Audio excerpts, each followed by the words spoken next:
time to learn to swim. Every time you look around.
ESL Pro League is brought to you in part by Logitech G, Pay Safeguard, Legion by Lenovo, Mountain Dew League, and ESEA.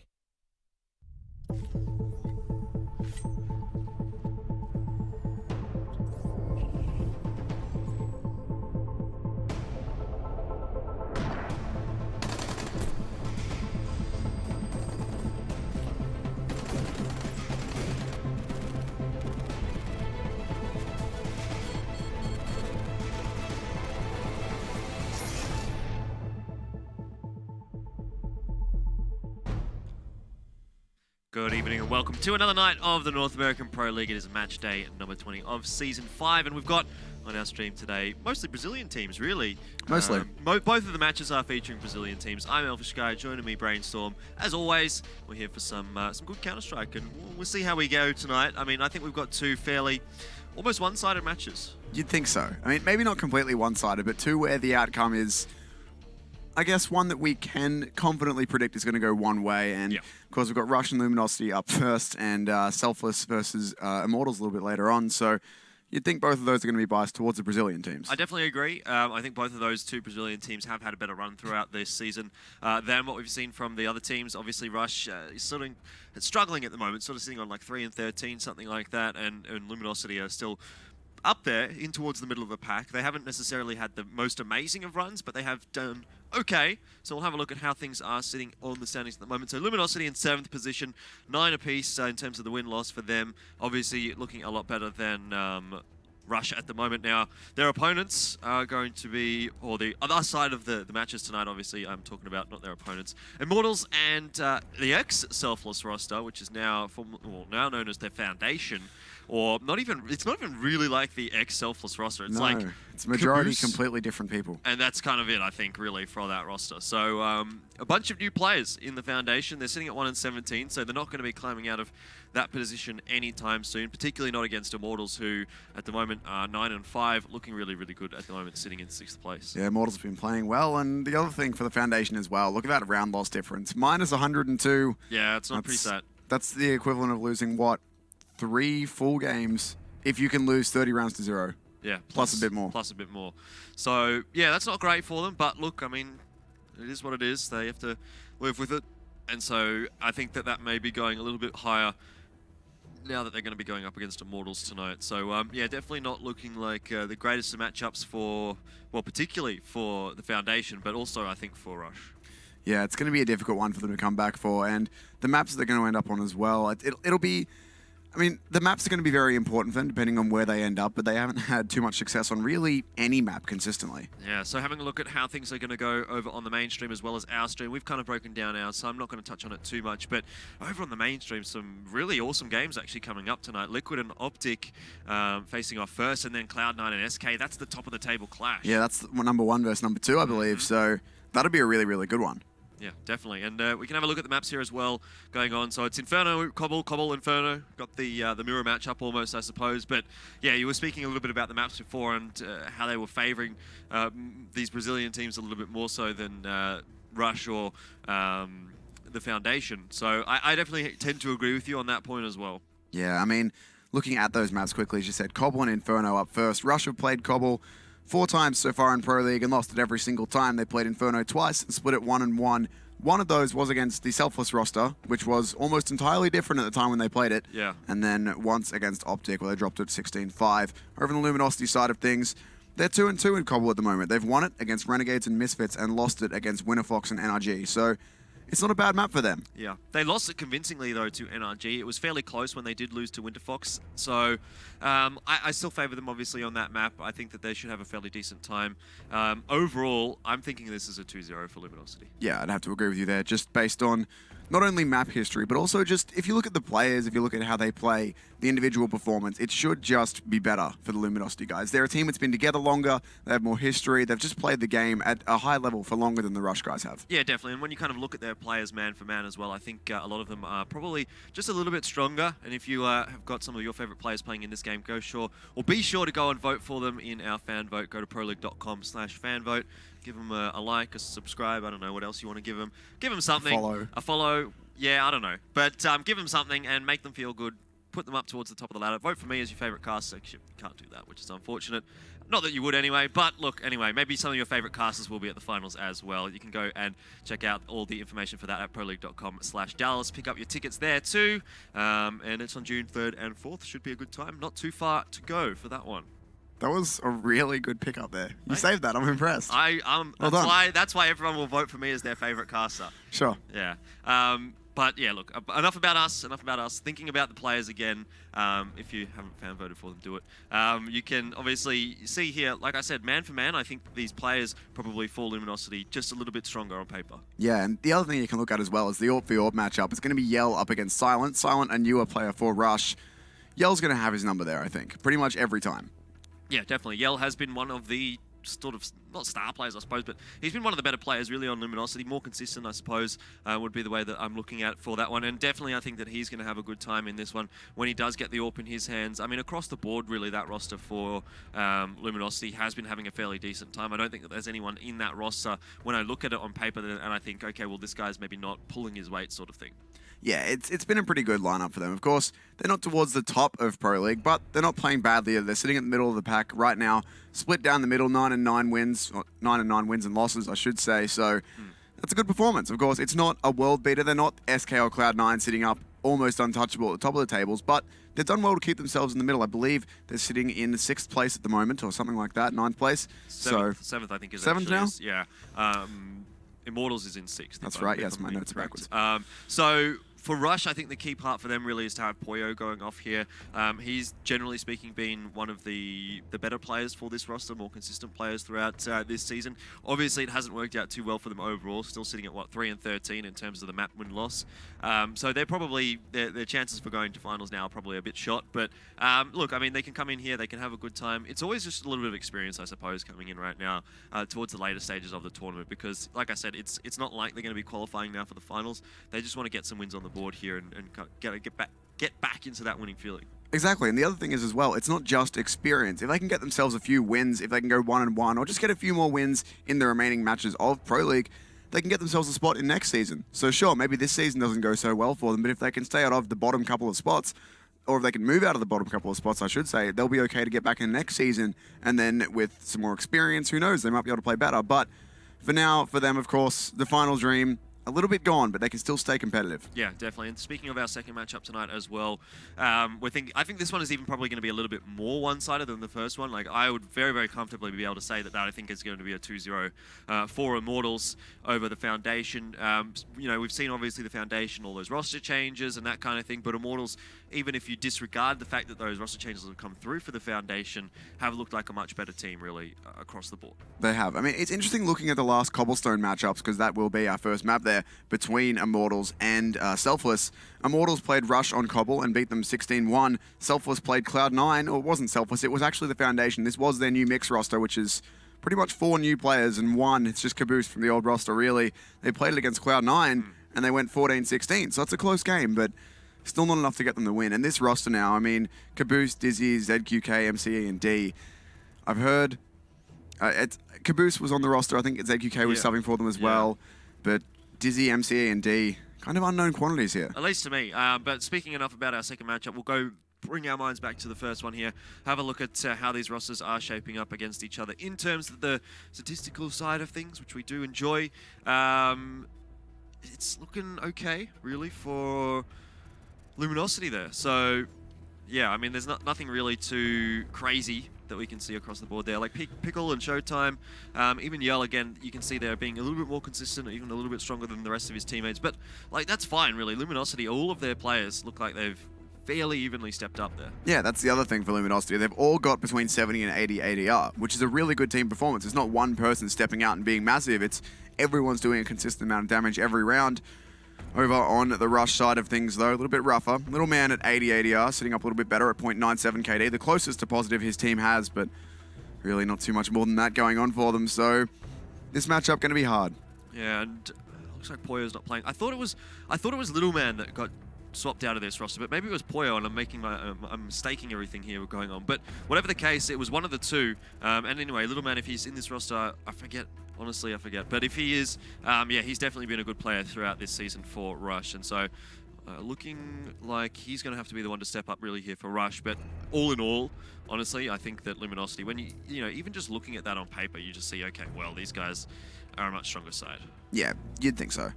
It's going to be a difficult one here for Rush. I mean, I said that already, but like, the map history just isn't with them. They've played Inferno 3 times. They've won it once against the ex-Selfless roster, but losing it against Winterfox, who are currently the 2nd bottom team in the league, and then losing it against Optic is a bit more expected. Optic, a much stronger team, you'd think. But yeah, definitely. Inferno's still going to be, just based on history, both Inferno and Cobble are not good maps, really, for Rush. Well, we're going to find out how they do go. We will first, though, go to a short break. Looks like an update has dropped for CSGO, so we'll be back as soon as that is sorted.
Start your esports career now at play.eslgaming.com.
Get your team apparel now at shop.eslgaming.com.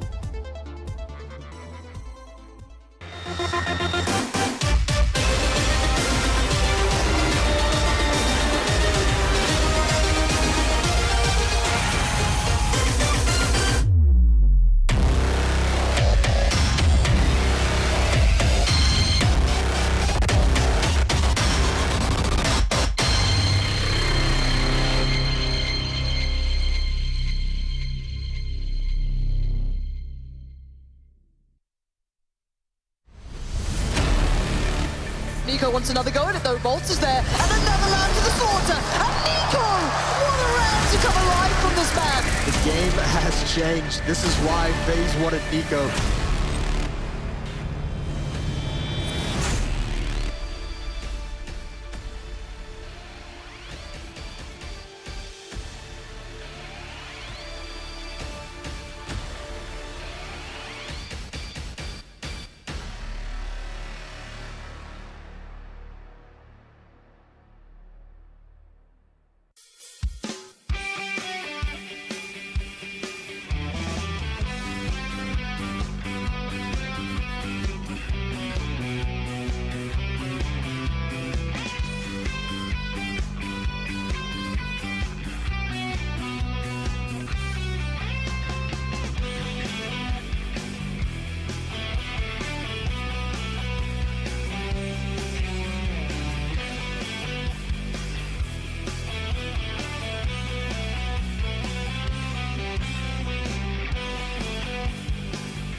this is your chance to actually make it into the Pro League, be a professional Counter-Strike player. That's the thing that Mountain Dew League provides.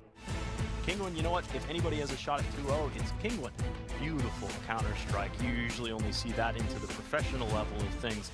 We are one of the youngest team in top 20. Many teams can underestimate us, and we can surprise them with our tactics, show our Polish power.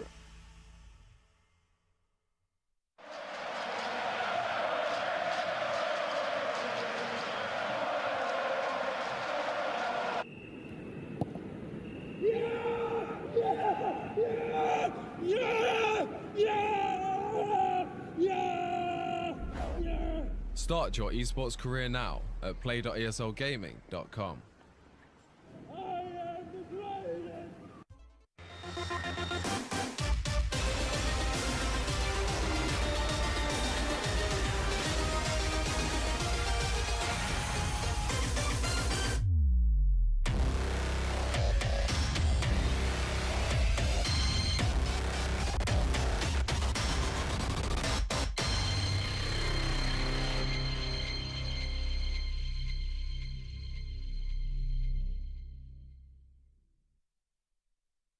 Hello, welcome back to ESL Pro League North America. It is match day number 20 and still just waiting on Rush and Luminosity to get underway, but apparently we're going to be there shortly. I think we've avoided the update just a little bit. We might be able to skirt around it, dance around it, but I don't know. We'll see what happens here.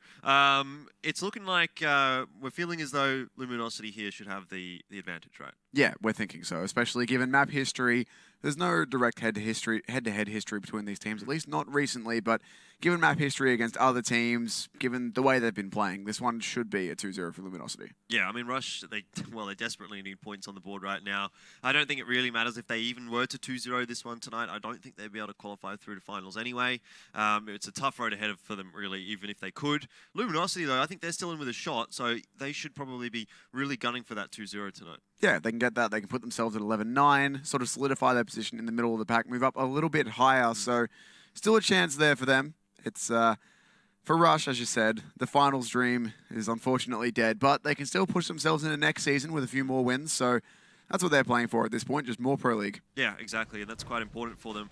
Obviously, Pro League is kind of a big deal, really. So they'll be hoping to at least try and secure their position through to next season, but for now, we are going to be heading on to Inferno, the map which, I mean, it's not been amazing, really, for either of these two teams, that's for sure.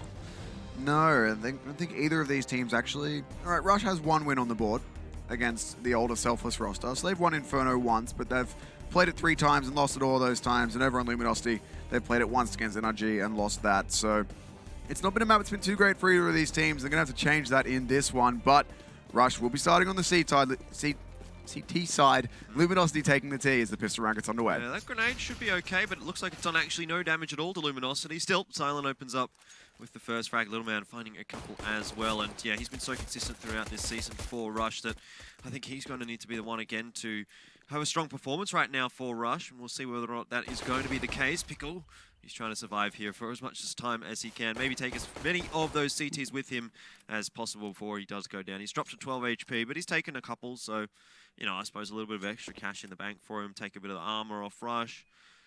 There's no harm in him being able to pick up a few kills here, but really, he's not going to be able to win the round, I don't think.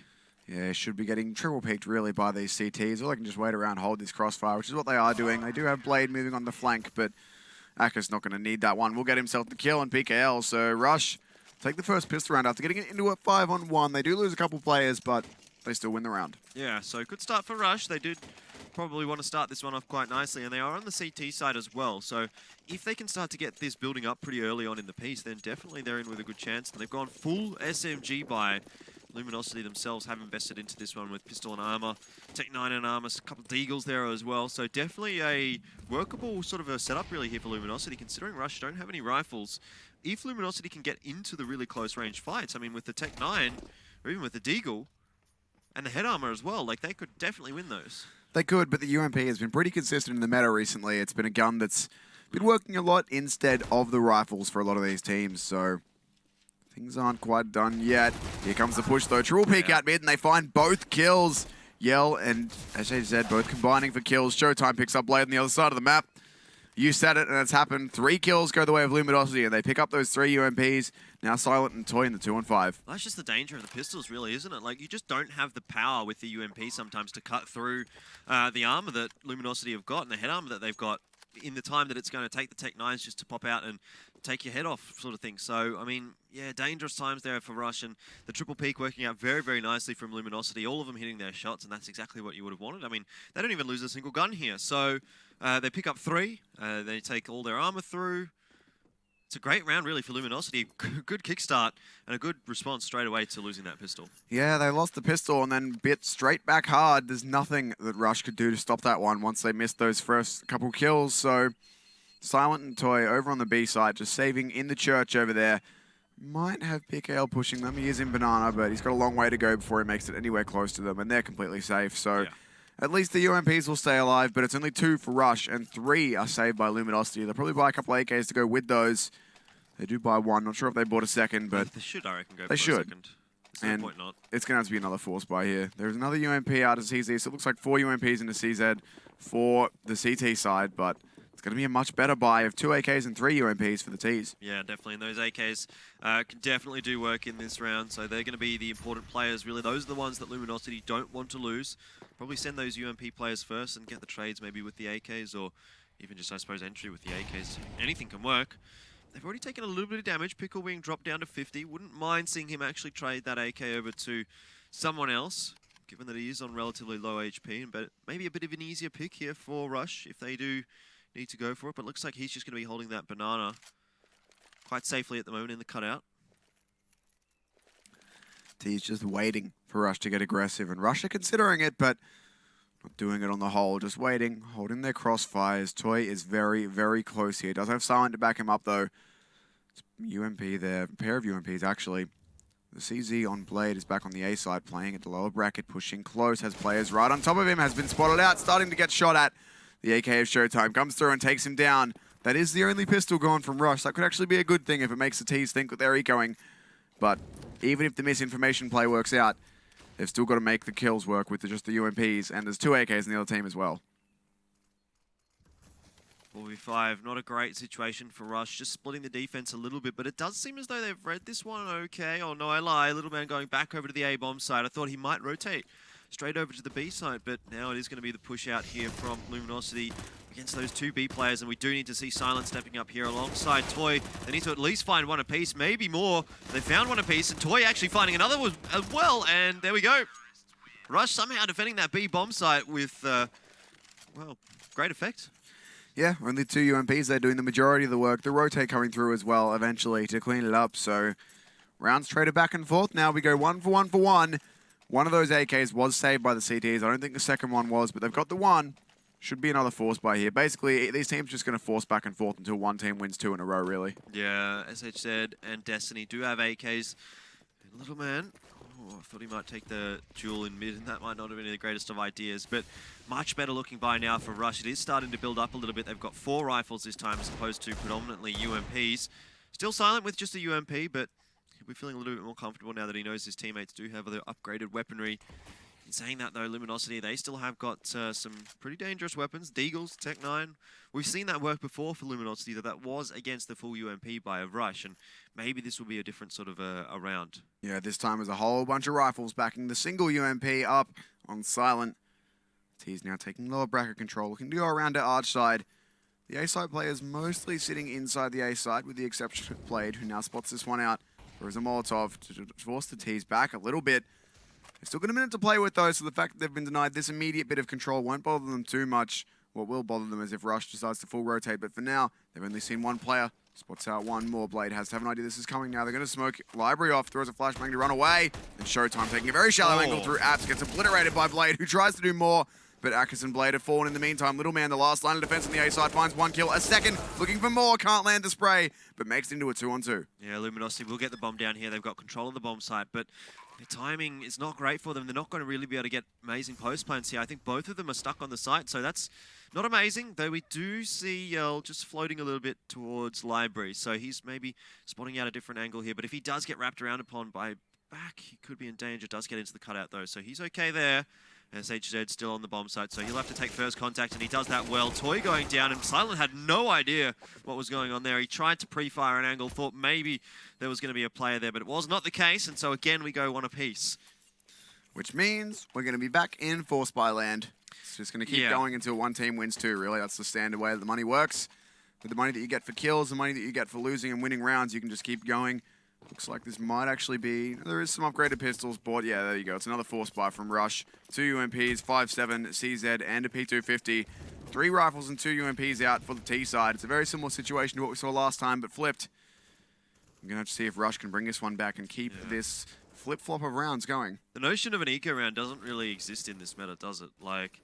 Not in this current situation. It's very... Well, yeah, but even just in general, like, you very rarely will see teams ecoing out fully, right? There's always going to be some pistols, there's always be a bit of armor or two sort of thing. And so there's always a chance in all of these kinds of rounds that the disadvantaged team is going to be able to pick up a win. Little man here, I thought he might almost get 2 with that spray down, but not quite able to control it. And so Luminosity, this time it looks like they should be able to go 2 in a row. Destiny may get caught off guard though by Toy, and he will. That's going to be an AK dropped over to Rush. Do they decide to go for the retake here? It's Silent. It's going to be taken down by SHZ. I think surely that should be the disappear signal, really, for Toy. He'll back out over towards the B-bomb site. He's going to have pressure coming after him straight away, though. Has a player behind him moving through CT and 1 coming to bottom banana.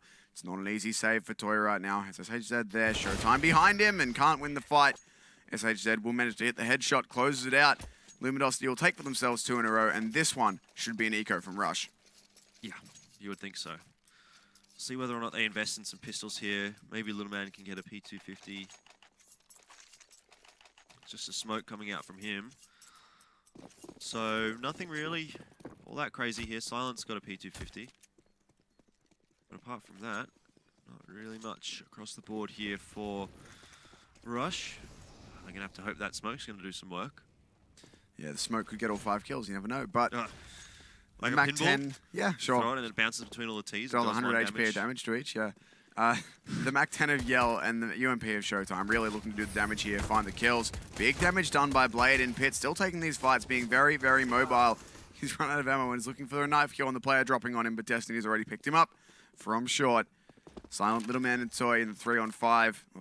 They do have some heavy damage players they can potentially take advantage of if they can find Showtime or Yell, but there's a lot of rifles backing them up. I think Rush at this point are just looking for exit frags. They ain't rushing, that's for sure. No. Silent has spotted one down mid. Might have spotted the second one crossing there as well, I'm not sure. But it's not going to work out too nicely there for Rush regardless. They will be dropping this round. I mean, I guess best case scenario is they take down Showtime here, but I don't think that's going to happen now. He looks fairly safe in that position, and so he should be able to take down the UMP or take through the UMP to the next round. The Mac 10 from Yell probably will get upgraded next round. Most likely. It depends what Rush have got in terms of the money. I think they'll have enough money to buy. They should. They're on 2 round. They were on about 20. They had about 2k. Yeah, they should be okay. But the UMP can still work. The Mac 10 should be ditched. Almost finds that last kill, but can't quite get it. That would have been a little bit of extra money, but he should get an LP. Yeah, Yell's on 7k. He can go straight to an AWP. I mean, he doesn't need an AWP. He could just go a rifle, but like, he definitely needs to upgrade the Mac 10. Okay, so we've got an AK on Showtime instead. The UMP's been dropped over to Yell. That's fine. Nothing to complain about there for Luminosity. And again, for Rush, like, they do have a buy, but you know, they're lacking a defuse kit. Some of the utilities are missing. There's no AWP. They're lacking a lot of head armor. It's only Little Man with that, which means this UAP from Yell can be very, very effective. Blade gets pressed on the arch side and gets caught out on the arch trying to fall back, which is unfortunate for him, but Little Man lines up 2 to trade it back. Back into a 3-on-4 now. Advantage with Rush, and Little Man's doing more. Finds his second kill in the round there. Actually, no, that was the kill feed. Still refreshing. My apologies, but yeah. Destiny now will shut out Little Man. Akis in pit, trades out 1 for 1, brings it back into a 2-on-2. Silent overcommits to the peak a little bit, does escape with his life, but on just 15 HP. And there's no kit on these CTs either. They're going to need to move in quite quickly after this bomb goes down. Yeah, this is not great for Rush, though. At least they do have a smoke and a Molotov there on Silent, so he can make use of those. Volleying off Diggity. There's no one there from Luminosity at this point, but the smoke. See where he does decide to put that. Perhaps towards Pit or maybe in towards Apps. Crucial smoke. There it goes. So that is going to cover SHZ off just a little bit, but this is a really nice crossfire from Luminosity. SHZ, he probably should have spotted out Toy there, I think, peeking through the smoke, but there we go. Eventually does get the job done. So Luminosity put 5 on the board here, and Rush, it just feels as though their A-hold is not quite strong enough, and like, they're not doing anything with the fact that Luminosity just keeps hitting the A-bomb site. There's not really much presence from Luminosity at B, so what I wouldn't mind seeing Rush do, if they can maybe get an AWP in their hands, or even without an AWP, is have a look down Banana. Try and, you know, get some information earlier on, peek down, perhaps even push down Banana, and then you can have a bit of a stronger hold on the A-bomb site because you have the information, you have a faster rotate through mid, something like that, and this is maybe a little bit better from Rush, though they're only on the pistol round. Yeah, and the other thing is as well, they were in a 3-on-4 for a time in that last round on the A-bomb site. Little Man found himself 2 before getting traded out, made it a man advantage, and they couldn't capitalize on that. But now it's again the SMGs having a good time. Kills going the way of Showtime and Destiny here. SHZ chiming in as well with 2 of his own. Toy left all alone in pit. Actually on Banana, my apologies.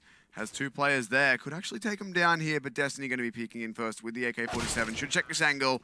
Pre-fires it, gets the headshot. 6 and 2 for Luminosity. Yeah, really straightforward round for Luminosity, and you can see they're starting to gain that dominance over Rush that we expected that they should have. A lot of money left in the bank for them right now. All the guns saved through from the last round. Rush is going to fully invest in this one, and it actually looks like quite a good buy for them. Finally, I think this is probably their first really good buy. Luminosity have decided not to upgrade the MAC-10 or the UMP in this one, so going for what is, I guess, in a sense, a bit of a bonus round. See how this works out, but the majority of the work is going to have to be done by those players with the AKs, and Destiny, incidentally, one of those players, does drop. It's a little bit too aggressive in Banana and gets flashed out and picked by Silent, but that MAC-10, if it can find Silent and Blade, can do big work because they don't have head armor. Yep. They're in that 1-dink territory. Akis gets flashed out in pit, which means Yell can get down and kill his teammate. Here comes the MAC-10 as well, finding a kill. Both SMGs actually doing big work here. All 3 kills so far to the SMGs. Toy upgrades to an M4, but has to fall back. Silent on the B side with no armor. Shouldn't really go for this one. Yeah, he's already falling out. Both CTs here looking to save. It's going to be 7 rounds on the board for Luminosity right now, and making that work with a MAC-10 and a UMP is great for them. Yell can probably upgrade his gun as well. It is, again, just the A-bomb site that's so easy to actually get in there for Luminosity. I don't know, maybe it's like almost time to really just stack 4 over towards A, because Luminosity's not hitting this B bomb site at all. If you can have Silent hold down the Banana on his own with the AWP and have the other guys over on the A bomb site, then maybe there's a chance here for Rush to hold onto it. But it just seems as though Luminosity are having way too easy of a time getting into that bomb site. Even though Rush was able to get the first pick of that last round and it looked good for them for a moment, it just doesn't go their way again, and Luminosity come away with another one. So 7 on the T side here. Money's still looking fabulous right now for Luminosity. And they've even upgraded all their weapons here to full rifles. So this round is not going to get any easier for Rush, especially considering they should, in this round, not have an ideal buy. They're going to get some weaponry together. So they've got almost all rifles, and they've got a decent amount of utilities. But again, no defuse kits, a UMP as well for Blade. It's not perfect. It's not the best buy they could have had. The Warp on Silent going to need to do some work in this one. The rifles are there too. Again, there's no kits. Yeah, excellent push. Find himself the first kill. It is traded out. Mid-peak coming in, but it's Silent with the AWP. Getting aggressive there. Should be caught out. There's a player in underpass. The kills so far going the way of the CTs. Doing well, but Yell through the smoke finds one. Destiny is there too. 2 on 2, and the T's have Banana control, but not the bomb. They've got to go back and get that. Little Man waiting on top of the half wall here. Looking for these players. Going to get smoked and Molotov'd out. The bomb can be retrieved by the T's. They can get through to the B site nice and quickly and get that thing down. Silent not going to be able to get there in time to cut him off. They don't have a smoke for CT here, though, so Silent could be doing some work with the AWP. Looks like they've crossed just in time. Timing not quite right there for him, but that's a little unfortunate. Still, no utilities really to hold off this retake for Luminosity. They're going to need to take those aim jewels, and they could press into Silent if they knew that he was there, which they do now, and an easy kill for Yell in the end. Silent goes down. Little Man 1v2, but he's got a lot of utilities here, and this is actually not too bad of a situation for him. He could just sit on this bomb and defuse.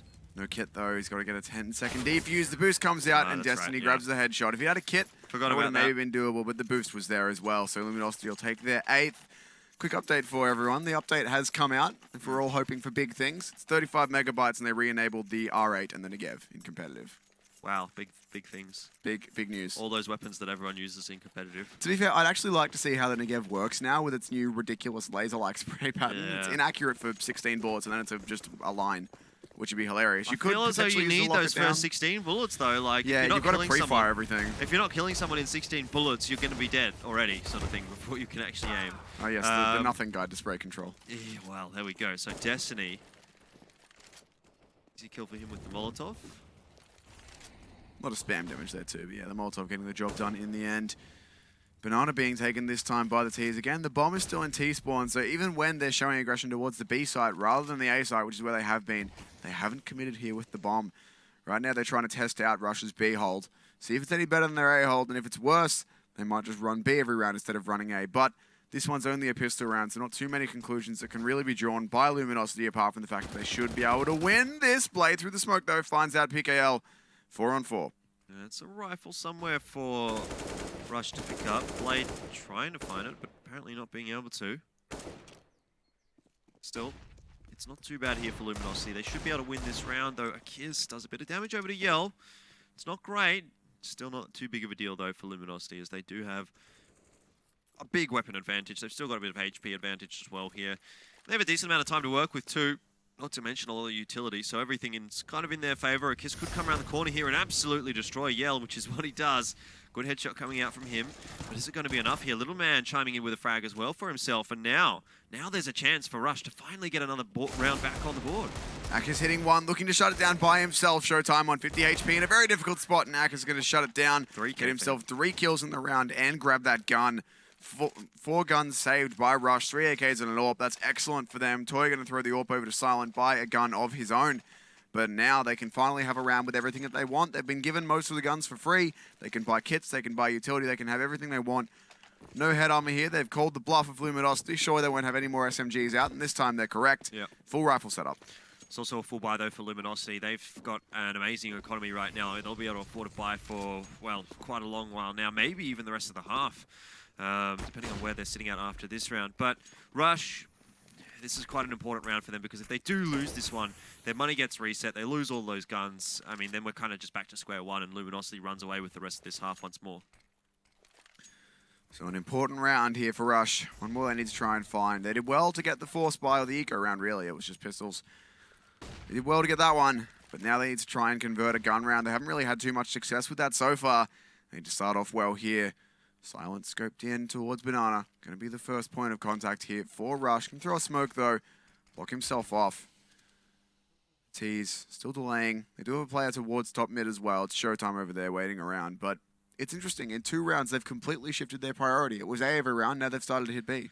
Yeah, and it didn't work out last round for them, so I wonder if it's going to work out here. They do have a bit of presence over towards A, with Showtime peeking up through top mid, but he's backing off straight away now, and so again, it's going to be the B-bomb site hit. Destiny spots out Silent. Actually, in the end, it's SHZ to get the kill, and now it all relies on Toy. He needs to find 2 or 3 here. Gets 1. They know where he is now. He's just dancing around the smoke, and he actually gets through. He's still alive. That's so big.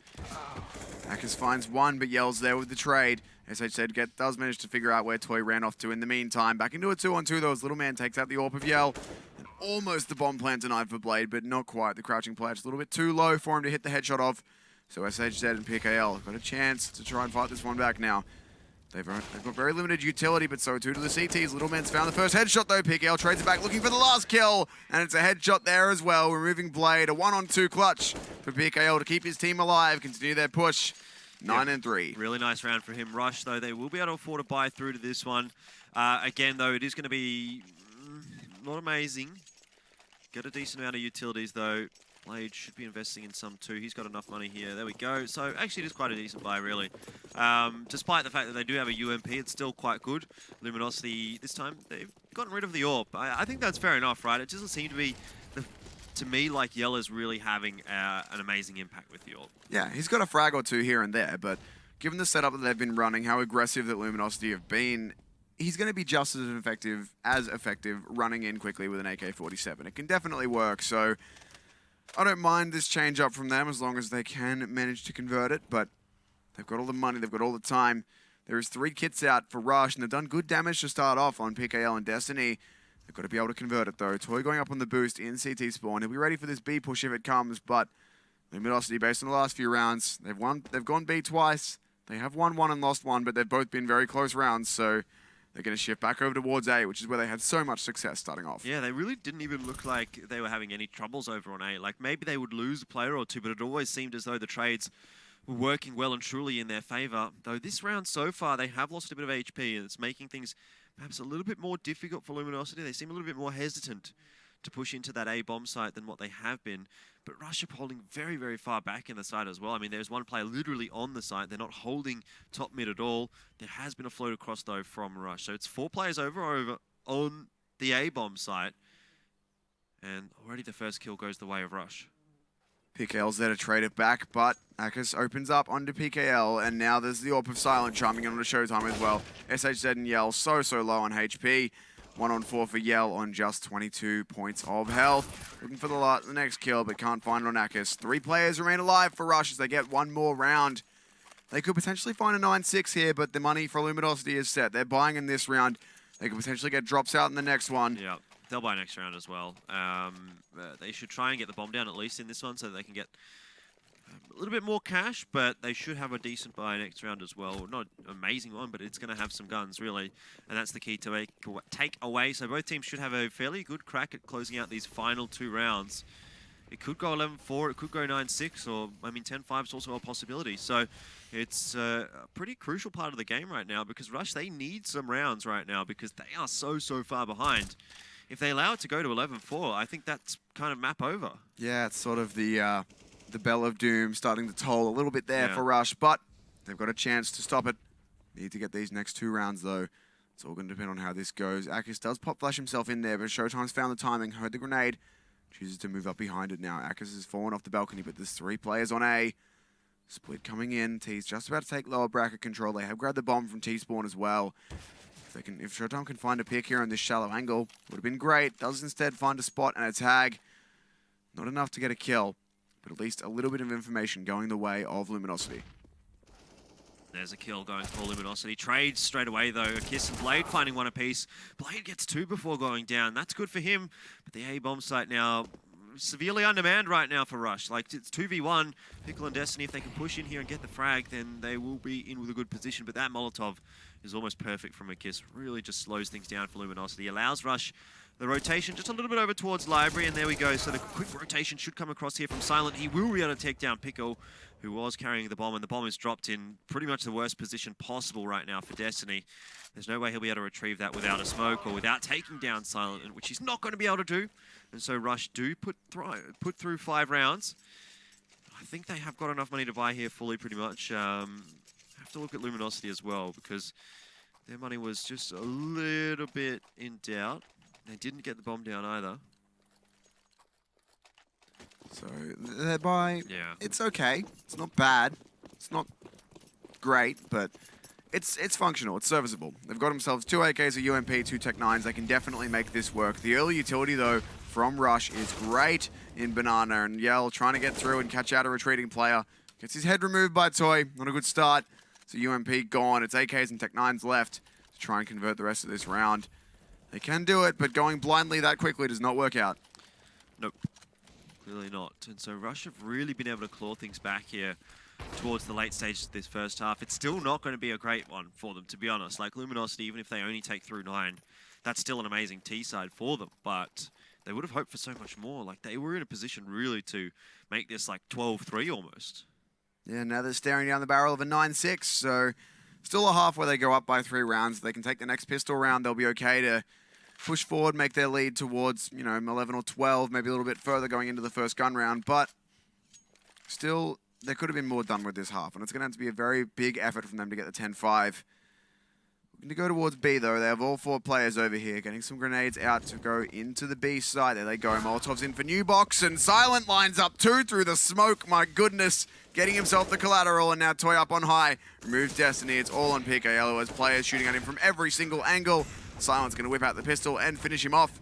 9-6 going to be the half. Yeah, not too bad of a first half, really, for Rush. It was looking a little bit dangerous to start off with. Like, it seemed like Luminosity just was reading that play so well, and they were getting the frags on the entry on the A-bomb site.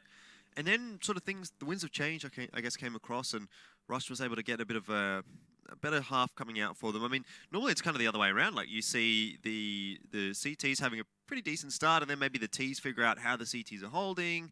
They get their ideas, what they want to do on that T side. They push in, they get the frags, that kind of thing. But this time it was a little bit reversed. And so, not too bad of a first half there for Rush. It's workable. They will have to have a really good second half, though. It could have been worse, though. That's the thing. They could have gone down by a lot more than they did. It could have easily been double digits and into double digits for Luminosity, but the change there for Luminosity as well. They were running A every round, just moving up mid quickly, then taking lower bracket control, getting the entry frags. That was working out really well for them. They stopped doing that, though. They started feeling out towards B. They got shut down on that pistol round. They went there on a bye and had to have a 1-on-2 won by one of their players. I believe it was PKL, and then after that, it stopped working. To me, it kind of feels as though, like, Luminosity there, they were like, oh, maybe we're being a little bit too predictable here. Let's change things up. And then it kind of didn't work out for them at all. But still, they got 9 rounds on the T side, so you can't really complain, to be honest. Starting off on the CT side here, if they do pick up this pistol, it's probably going to be all said and done. But Rush, true to their name, pushing down the B bomb site very, very quickly. And though they don't know Showtime is here, they're all reloading, and he gets 2. Maybe not enough in that situation, given that it was still favorable trading for Rush. Destiny's in a spot here to get a kill, but he won't connect the shot. It was so close. The bomb's going A anyway. Yeah. Would have been nice for them to get the kill, though. At least then it would have equalized the players. But now they know that there's a player coming around from the B site. They will know the bomb is down on A. They're already here for this, and Destiny has a kit that he's picked up with along with the armor, so you can make this work. They've got that extra 5 seconds to work with, but they're in a 2-on-3. First thing they've got to get rid of is Toy and Pit, and his teammates are already taking the engagement. They're just baiting for him at this point. Toy just waiting around for these CTs to peak. Destiny takes the fight towards Library, but the T's playing this one very, very well. Just holding back, playing passively. The kit has just been dropped. SHA going to find the kills and go and get it. Toy going to be too sharp with the Glock. Closes him out, and now Rush can tie this game. Yeah, they could, but they did win the pistol round in the first half as well, and then lost the subsequent sort of force pistol buy from Luminosity, which it looks like Luminosity is going to be going for again. Obviously, different situations, T side, CT side. I think the T side force buy is a little bit stronger than the CT side force buy, but Rush still, you know, they can't get too ahead of themselves. You know, they can't rest on their laurels here. Yes, they picked up the pistol round, but that doesn't mean much. That's a good shot from Showtime. Little man goes down, and so it's a good start in the round for Luminosity. There was a second there where I thought Showtime was going to aim that lower and hit a collat on like 3 players or something. You wouldn't have killed any of them, but the damage would have been good. Instead, gets a quick, clean headshot on Little Man. Silent, though, trades out PKL in return. Back into a 4-on-4. Showtime with the scout rotating over to the B site. Looking to lock down Banana with the help of his teammates. So now the A players really, given that they only have pistols, just have to tuck themselves into corners, try and play close range angles as all of their hopes for long-range engagements lie now on the B site with the scout of Showtime. But looks like that is the way that Rush are going to be going. Very, very forward positions as well from Luminosity on the A bomb site. So they're getting quite a lot of information here by not getting information, I suppose. And they should know now that Rush, at least for the moment, are predominantly headed over towards the B bomb site. Another push even coming out from SHZ. So he's getting more and more information. Destiny wrapping around the back as well. This is 100% going to be a B bomb site take from Rush. And we just need to see Showtime hitting a couple more of these shots with the scout yell. The timing for him is going to be so crucial. He does get a good shot onto Silent, but not enough to take him down. Destiny pushing in the Banana does find one, but that's at the cost of 2 of his teammates, and he himself will go down. So Rush, they secure a fairly decent anti-eco, taking the AKs through. But they do lose a couple of players. These force bars have been shaky for both teams, really. That one was a bit of a scrappy fight. Of course, Rush did get the better of it, but it was still a little bit messy. They do pick it up, though, and this is going to put Luminosity back onto the eco much earlier. Last half, of course, the start of the game, we saw force bars going back and forth for 4 or 5 rounds. This time, though, much more standard, much more the way things should be. Pistol round is 1, force buy is 1, and now just an anti-eco that Rush have to secure. Yeah, should be a fairly straightforward round right now for Rush, though. They aren't playing this one too aggressively. Setting up reasonably default. Got a couple of players with presence over towards B, some towards A, some towards mid.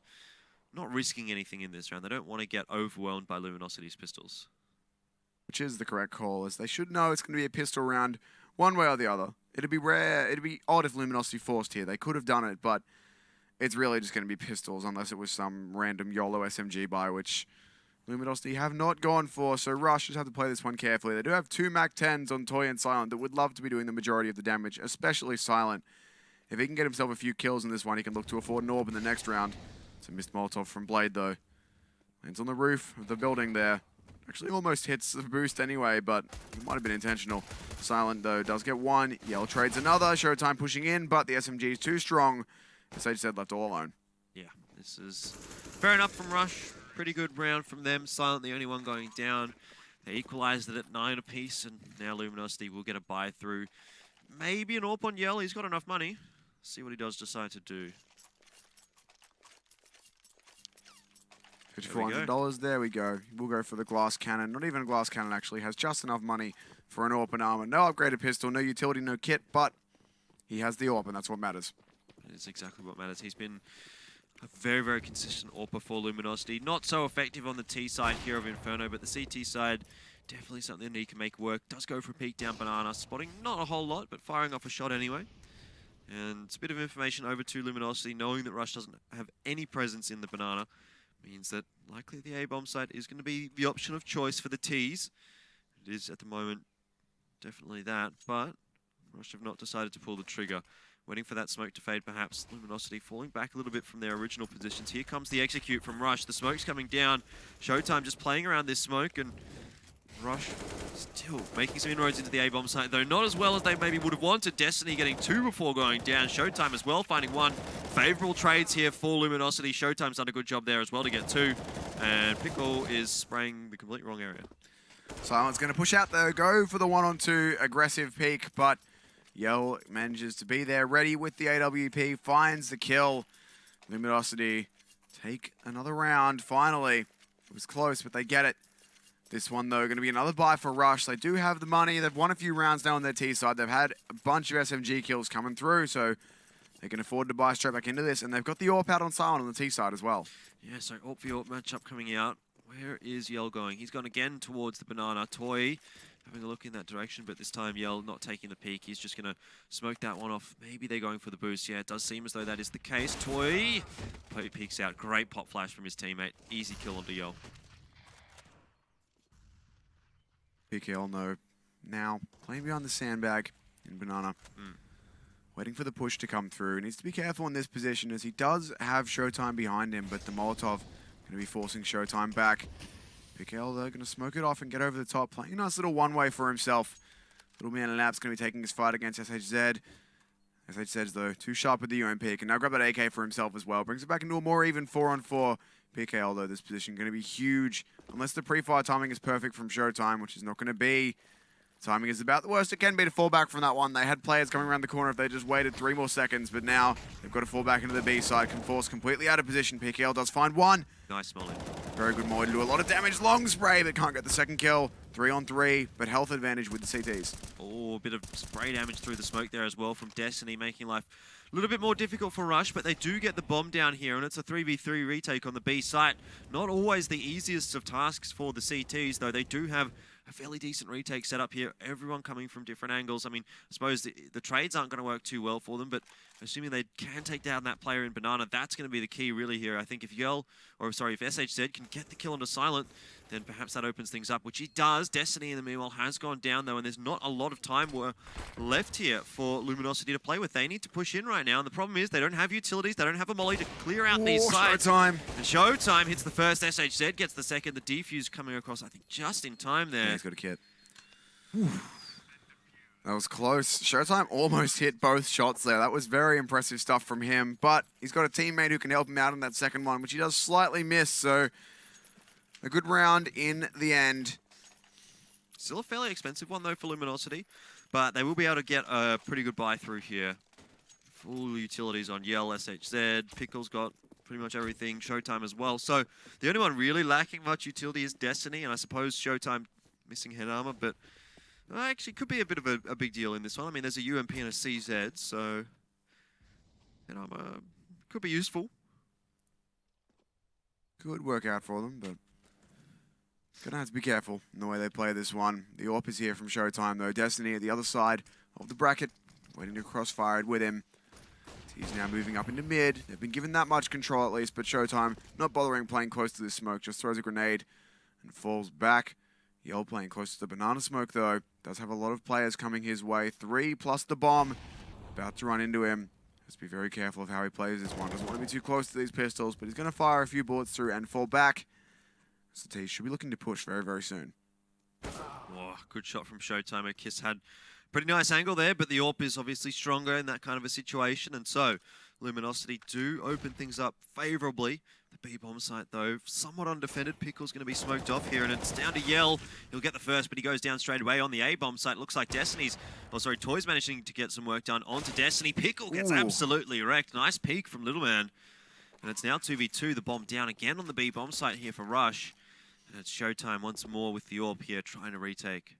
It's actually the same combo we had last round, so looking to make this one work. And yet another 2-on-2 are Showtime and SHZ.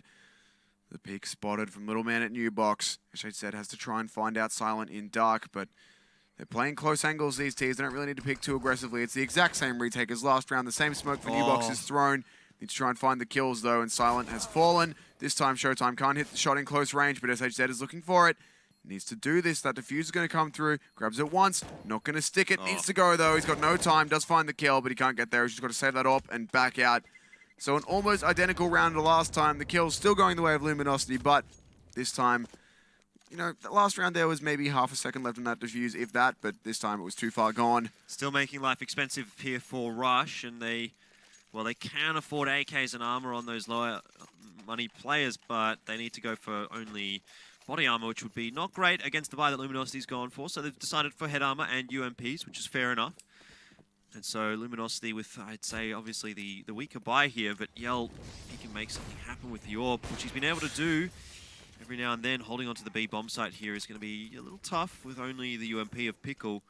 It is going to be down to really Yell here, if he can find shots with that AWP, but the push from Luminosity, they've come behind the banana, and this is dangerous now for Rush. They don't know that Destiny is there. They might just check it, but SHZ up at top mid, it's going to be cross-firing it as well. Looking to keep Destiny alive, but he's just fallen back, so now Destiny, if someone drops into him, he could surprise him with a CC to the face, grab an AK, do some more work, but still not a great situation. We'll be hearing them moving around, though. Just needs to not peek because he has a Little Man looking down his position. Just needs to sit here, play the time, wait for them to move over his head, which he will hear when they do. Also a story about being checked from behind, though. In the meantime, Toy trying to spot through the smoke towards B. Akis has come from behind him. Destiny, if he'd had just a second longer there, he could have killed Little Man, but the timing is good. Nice Not shot. so good for Blade, though. Showtime gets the kill with the 5-7. Always such a powerful weapon, but Pickle on his own over on the B-bomb side here. There's a rotation coming across from Yell, but the smoke will come down. Pickle does take down Toy. They know where he is now, and he actually gets two. Really good stuff from him with just the UMP to be able to find a couple of kills on that B-bomb site.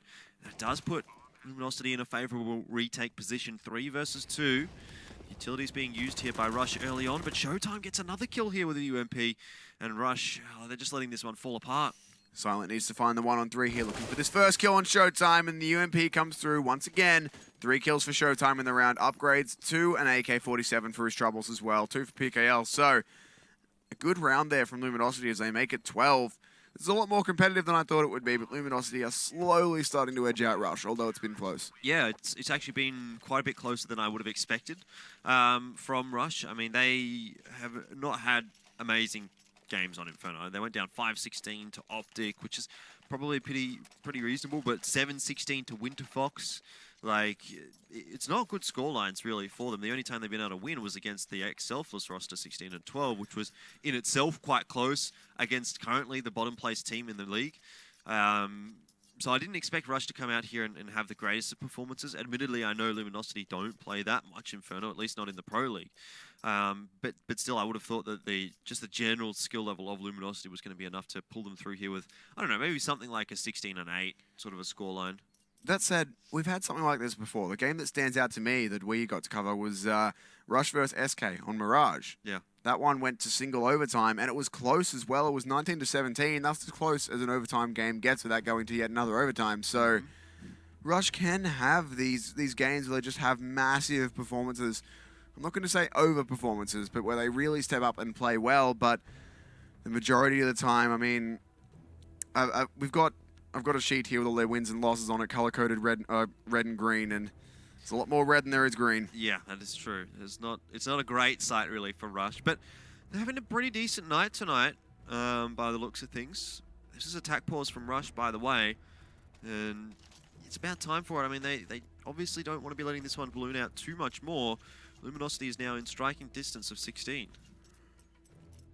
Making it just that little bit closer. Rush, though, do have the buyout here, so 2 AKs, two Tech 9s, sorry, 2 UMPs and an AK-47. Very limited utility, though. Going to throw almost all their grenades immediately, and an early push down mid leads for 2 for Destiny. Blade trades him out, but SHZ finds another. Little man does at least grab himself one more kill, making this a 3-on-1, but he gets completely blinded out by the pop flash there.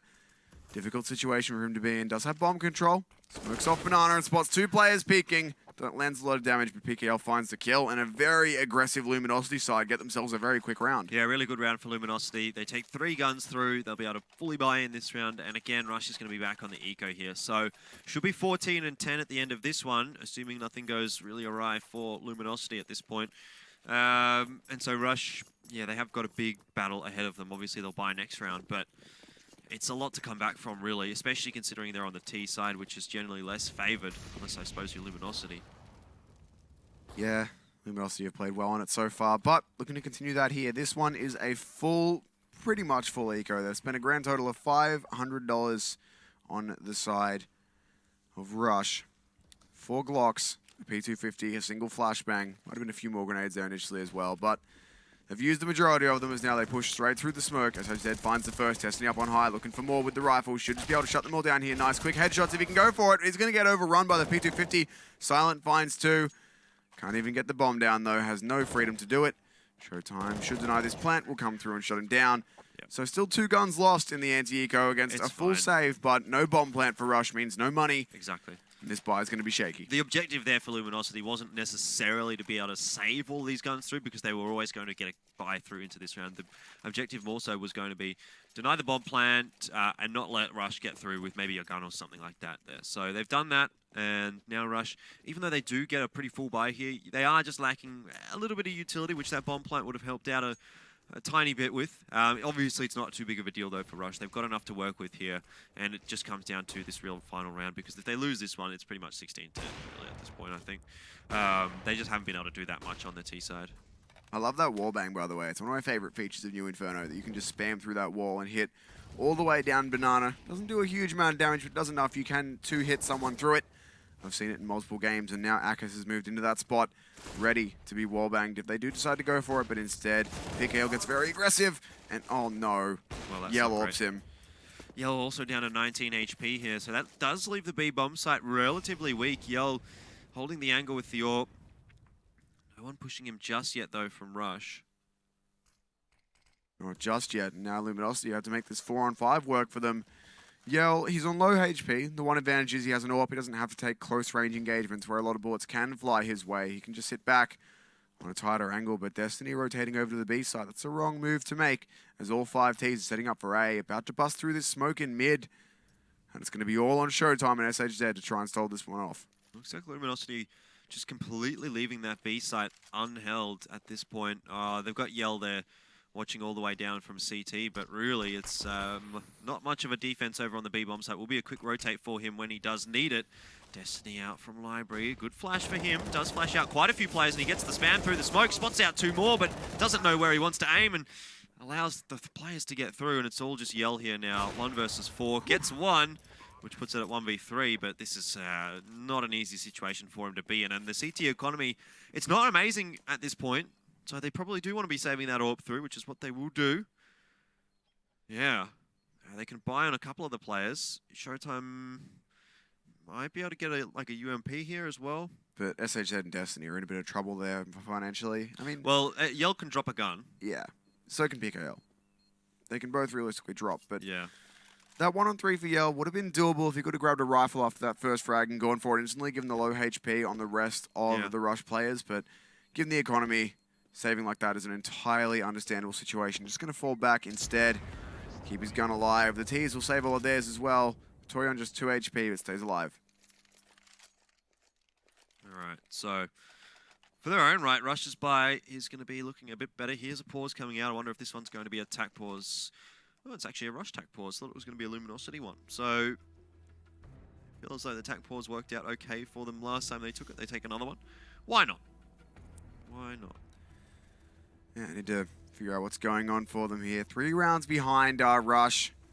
That last round was good, but they're going to need a lot more like that to get themselves back into this game.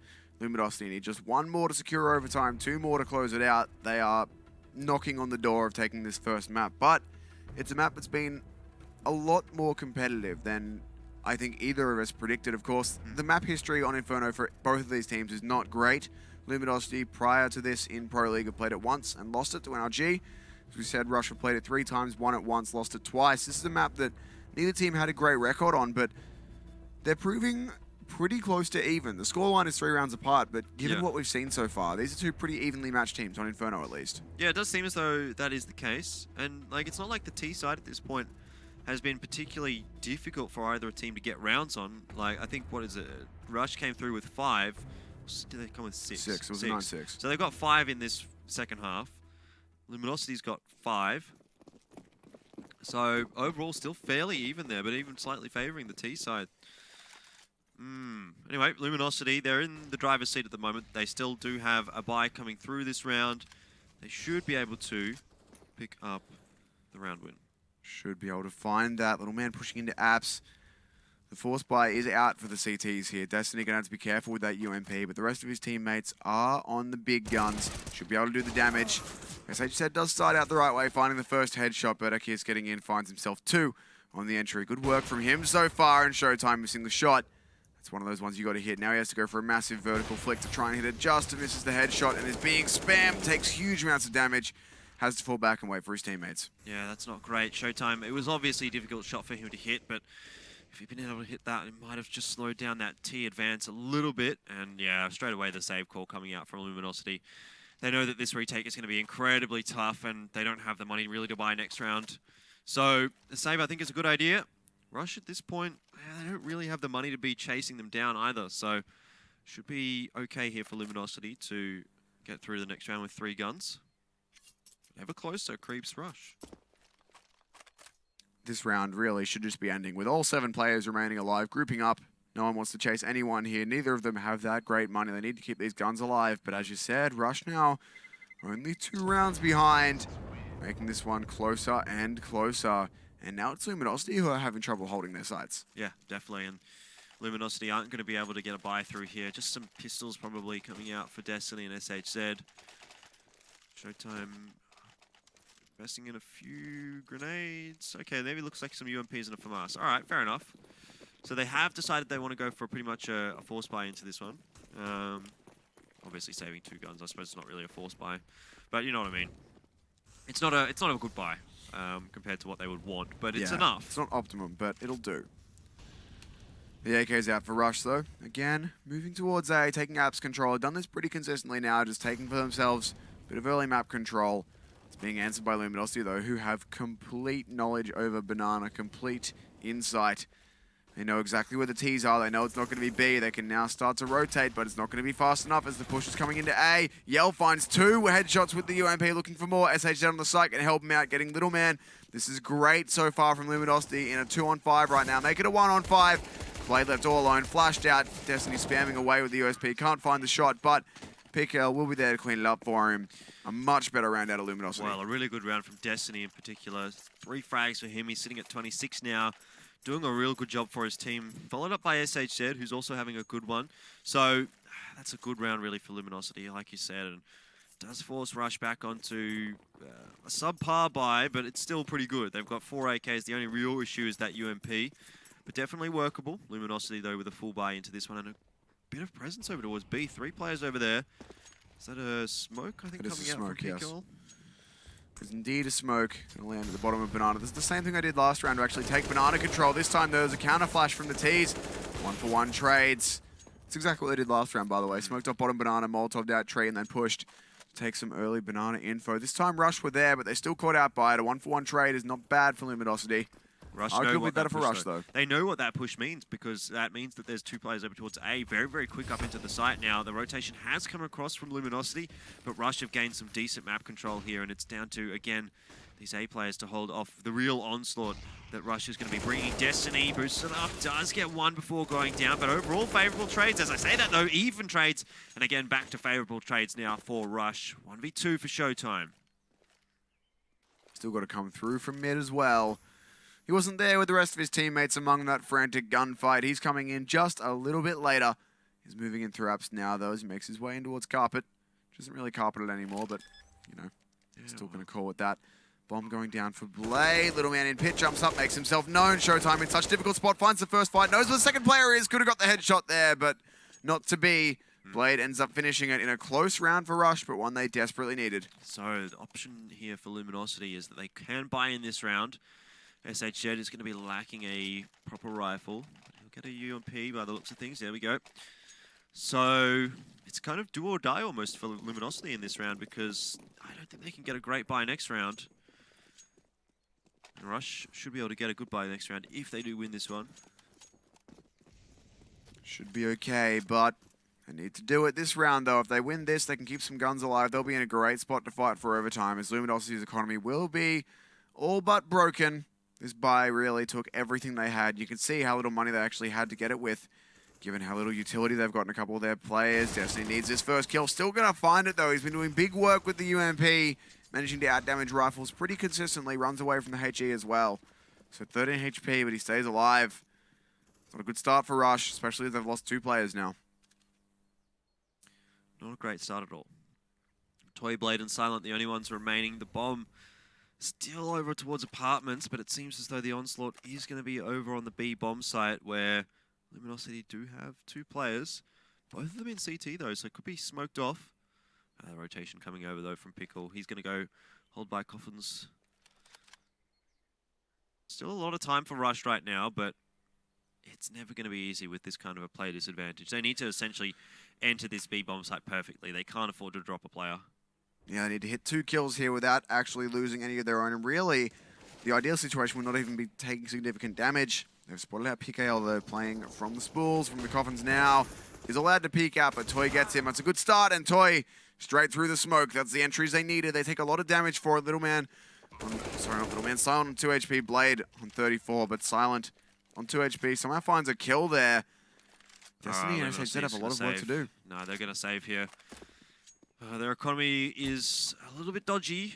What a conversion from Rush, though. Yeah, they needed, like Luminosity, they needed to do more. Those B-side players, they needed at least to get 1 kill. And then for Showtime to go down so quickly as well afterwards, that was kind of the nail in the coffin, really, for Luminosity. Couldn't get 1 kill between 3 players. Yeah, exactly. One more round between us and overtime, I suppose. Rush could make this one go through. It's looking like they might. They could. They're going to be able to save 3 guns. Silent is on just 2 HP, but he's going to get far enough away from the bomb that won't affect him. Those poor fish. But the buy should be okay here for Rush. Yeah, they've got the money they need, but on the side of Luminosity, they're looking pretty out of it at this point. That last round, to drop a 3-on-5 like that into a 2-on-3 without getting a single kill, despite doing 98 damage to a single player, 76 odd or 66 odd to another, they still can't get it across the line, and that's a round that Luminosity are going to be kicking themselves about just a little bit, but this time they've got to make a force buy work. I've done it before, but 2 rifles, 2 UMP into 5-7. Not a great start. No.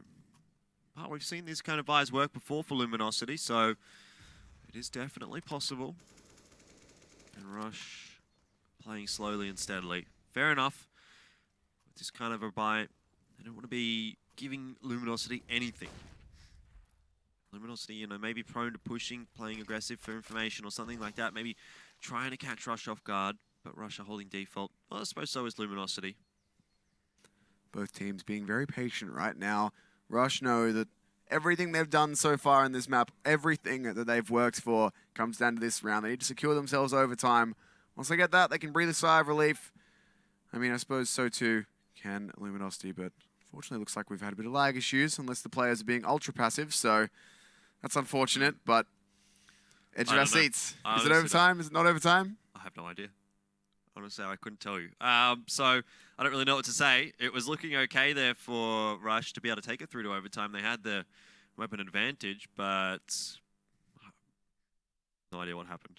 Yeah, it should be around the way of Rush. Given how they've been playing, yes. given the buy from Luminosity, should be around, but it could also be a 16-14. Of course, Luminosity, the way they've been playing, their force buys have been good. Their force buys have been you know, arguably better than their gun rounds because they've been able to actually get the damage done before just getting trade out instantly. So this one could go either way. It's going to be close, but Rush, they'll be pretty annoyed if they bring it back this far and drop it 16-14. Yeah, well, anyway, I suppose we'll have to wait and see. I'm told the GoTV crashed, so that's where the issues were lying, which is a little unfortunate for us, but we'll find out the result as soon as possible for you guys. And Rush and Luminosity at the moment, like, if Luminosity were able to win that one there, 16-14, then moving over to map number 2, I think we can convincingly say they probably have a good chance there of taking it out 2-0. But Rush, I'm not so sure still. I mean, admittedly, like, Rush have looked pretty good there on Inferno.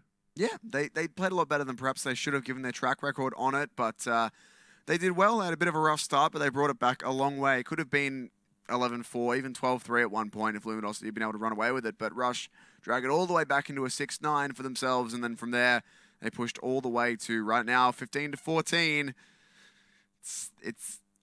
They were given a lot more respect, I think. They were given a lot more room to maneuver by Luminosity than perhaps they should have been. Yeah, look, I honestly thought that Luminosity would be able to close that one out a little bit easier than what this scoreline at the moment is showing us at 15-14. So, yeah, I thought that was going to be a little bit easier for Luminosity there, especially considering the start that they had on that T side. Admittedly, they probably could have done a little bit better on the T side, like you said, but in the end, things don't quite go their way. So, Rush, they've done a good job in Inferno, but the real question is or are they going to be able to pull that through to the second map, a map which they haven't been able to win so far throughout the Pro League? I mean, they've lost 4 times on Cobblestone, and it's been not too bad of a map for Luminosity. It's not the easiest of tasks here for Rush. No, not really. I mean, those scores on Cobblestone, 16-9 against Cloud9, 16-11 against Misfits, 16-12 against SK. That's not bad. They had good results against the better teams in the league, and they got 16-1 by Immortals, so Cobblestone, it's been pretty rocky for them. All right, so to update everyone as to what's going on, it looks like the map did finish. It was 16-14. Oof, they won in a force buy. Yeah, and we didn't get to see it, but they did win it. So, yeah, I guess they win that force buy, and they do secure the first map through, which is a good sign for them. Rush not quite having the energy to get it done in the end. A little unfortunate for them. Yeah, that's pretty upsetting if you Rush, because they got it all the way back. They dragged it from 15-11, I believe it was, when they first got match point against them, all the way to 15-14, but the force buy against the full buy. Yeah, so often the way, isn't it? The force buy wins out, exactly. Yeah. It's like we get to that last round, and then their economy's almost broken, but for some reason they just can't get through that final one and make it to 15-15. But I don't know. I suppose that is what it is really for Rush. We didn't expect them to come in here and beat Luminosity. To be able to take it to 14 rounds, I think is quite a respectable scoreline for them. Well, it can't really get any better with that going to overtime. So that's really, without a win, the best case scenario. So they can't be too upset with that, but still falling at that final hurdle, especially against a force buy, that's pretty rough. But going on to Cobblestone, this one should be, I think, tilted a lot more in Immortals' favor. Yeah, one would think so.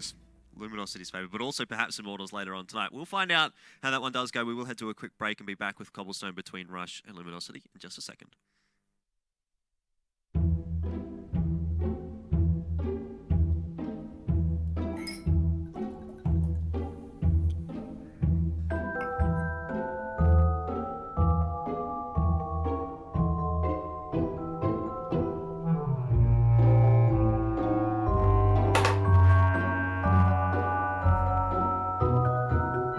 Start your esports career now at play.eslgaming.com.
your team apparel now at shop.eslgaming.com.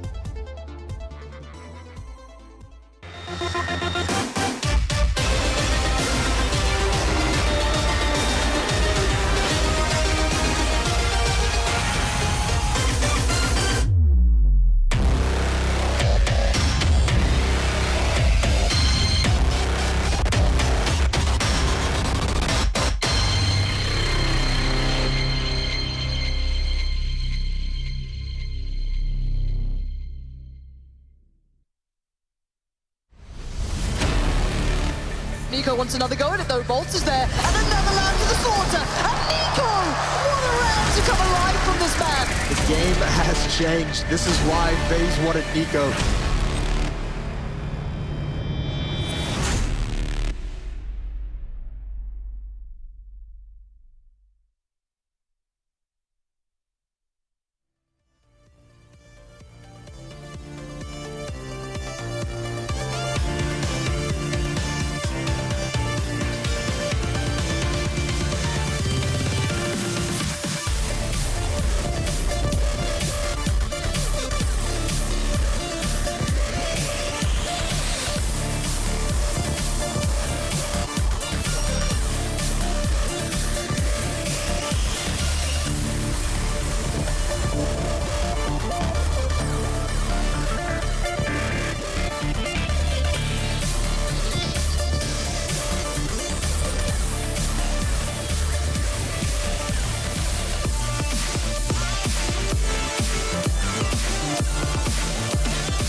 ESL Pro League is brought to you in part by Logitech G, Pay Safeguard, Legion by Lenovo, Mountain Dew League, and ESEA.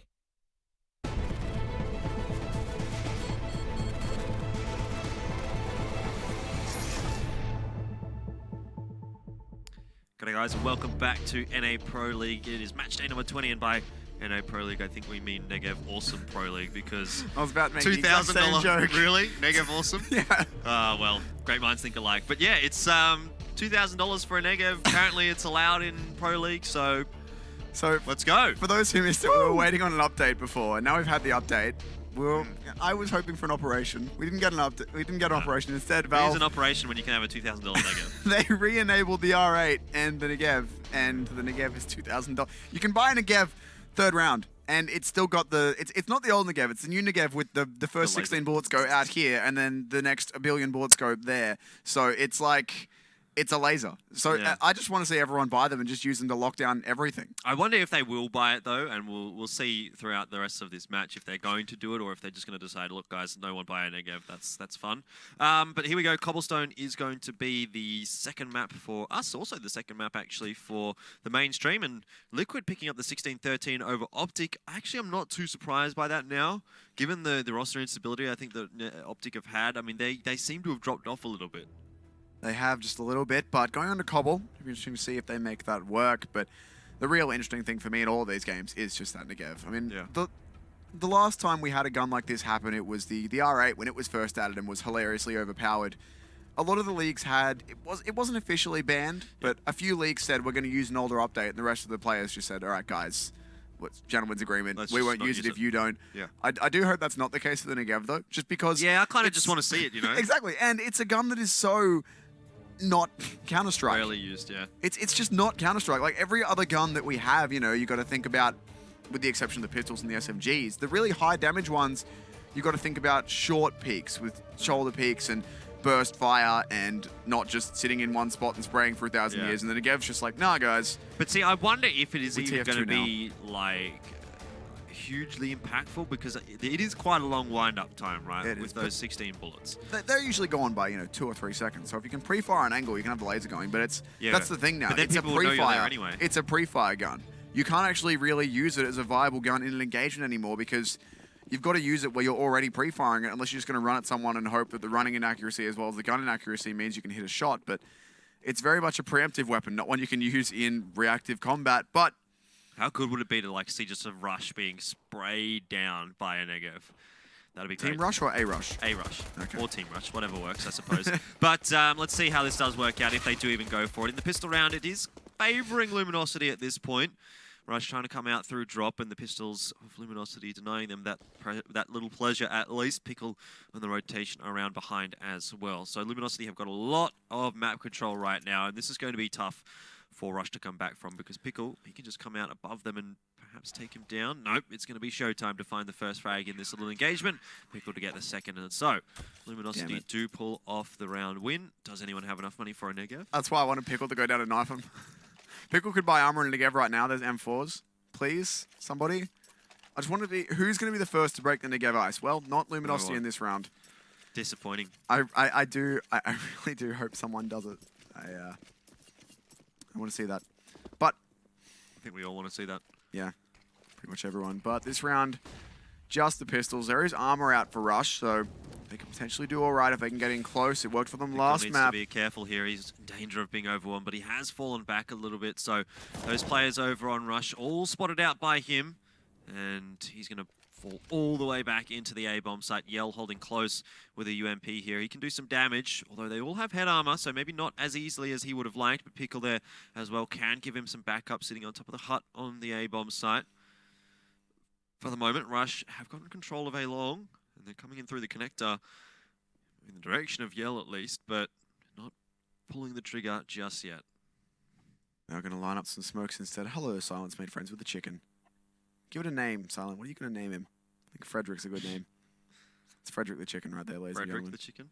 Getting some prime stream time hanging out with Silent. He's very distracted by that too. He's should be lining up this smoke, but he's like, nah, guys. Just got to hang out with my chicken for a little bit. Give it a pat. Good chicken. Silent, I'm sure will eventually I'd love to see him just pull out his knife and stab it now. I would be very upset. He's just run over it. Oh, he's in the corner. No, Silent! He just did it. He killed the chicken. Killed the chicken. They're going to lose this round now just because of that. Yeah, bad juju. Bad karma. And Yell opening things up. Destiny as well, finding a kill there. So it's not going too badly actually here for Rush. It's an M4 for Akis as well. Exactly. And so now Little Man holding close by the balcony too. He can do some damage with that Tech 9 there. Falls back a little bit to the APC, but still not too bad. Rush have got the bomb down. They've got a gun. Even players. This is doable for them, but maybe the chicken karma is going to be able to take him down. We shall see. Kiss does work with the M4, but Little Man now finds himself in a one-on-one when Yell does trade out, and there we go. So Yell gets the job done, and maybe if he didn't kill that chicken, he would have had 10 more damage onto Yell. Maybe the round goes the way of Rush. Maybe not. Maybe we're all just getting too hung up on the chicken. Who knows? He patted the chicken, though. He was so nice to the chicken, and then to betray it, amusingly, though, it actually took him like 3 attempts. Do it. You guys have money. No, that's the wrong gun. The M4 is more expensive and has like a fifth of the bullets, guys. Come on. I think they've honestly sort of said to each other, guys, let's not use the negative. Otherwise, surely someone would have pulled it out by now. I still want to see it happen.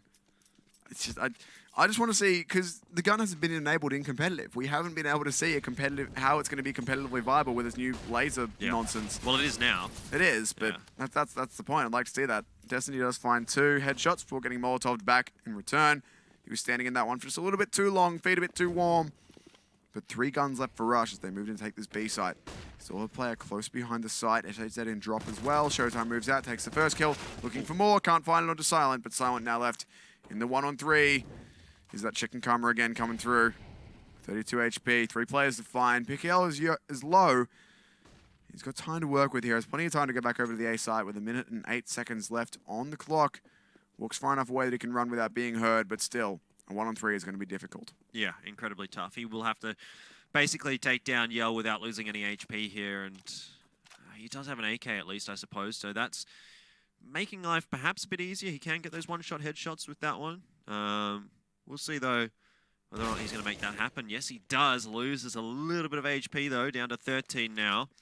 And every bit of HP that he had at that point was going to be so important. We'll get the bomb down, though. We'll be able to do that much at least. He's got to try and find this 1-on-2, though. Both players pushing in together. Playing this one at a 2-on-1. He finds the first kill, but not the second. SHZ going to get there with the M4. A valiant effort from Silent, but SHZ too quick. Going to grab the AK-47 for himself. Has a kit. Will be able to get this bomb defused across the line. Closer round, though. 3K for Silent. Needed 4. A little bit too much for him to do, but he made it close. Yep. 3-0. Now, Negev, Yell, you have 7K. Still a rather expensive round for Luminosity, but obviously they'll be able to buy back into this one. It is going to drop them relatively low, though. Yell down to $0. SHZ is the wealthiest of them, but I guess, again, Rush is not that wealthy either. They've gone for a force by themselves. Tech-9, UMPs, a couple of AKs there as well, so it's workable, that's for sure. But so far, we have seen Luminosity with the advantage on Cobblestone. We expected to see them with the advantage on Cobblestone too. And now we shall see whether this gun round is going to go their way once more or not. Destiny spots out the boost. Not going to get too much damage done there. Backs off into the side. Be able to get away for now. SHZ holding down in drop. Waiting for some T's to come his way. Moving back towards the window. The timing could go against him here, but he looks back towards drop in time. Having positioned himself outside on the flower planter. T's playing with dropping, but don't actually go down. Not sure whether... Looks like there was a jump and he hit his head there and didn't make it, but could have just been jumping to peek close. Either way, no drop presence just yet for Rush. Taking this one slowly with 1 minute left on the clock. They have time to move. But they can't really let too much get away from them, as Luminosity do have 4 players over here on the B site waiting for them. 50 seconds here.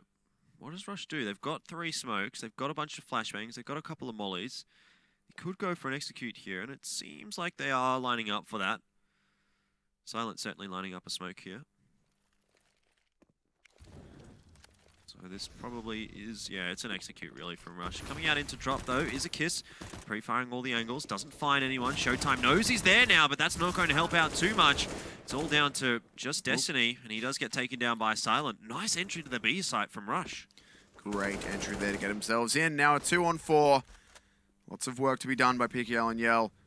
PKL moving into long. Could spot out 1 player at least, but Yell with the AWP really would have had to find an entry by now. Someone would have had to peek him for this to work, and it hasn't happened, so the retake really has been pretty much called off. There's no kits on Luminosity, so at this point they would have had to be well on the site by now.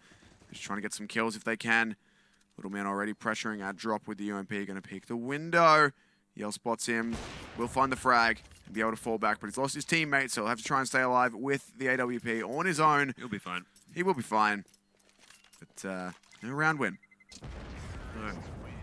So, good response from Rush early on in the piece. They are able to get around here, and he's going to put Luminosity back onto what's probably an eco here. SHZ, he's going to be... Okay, so they are looking like they want to force into this one. It's going to be a couple of pistols at least for Luminosity. Yeah, there we go. Pistols and armor across the board. Well, not really across the board, but a force buy across the board. The AWP saved on Yell and M4 purchased by SHZ.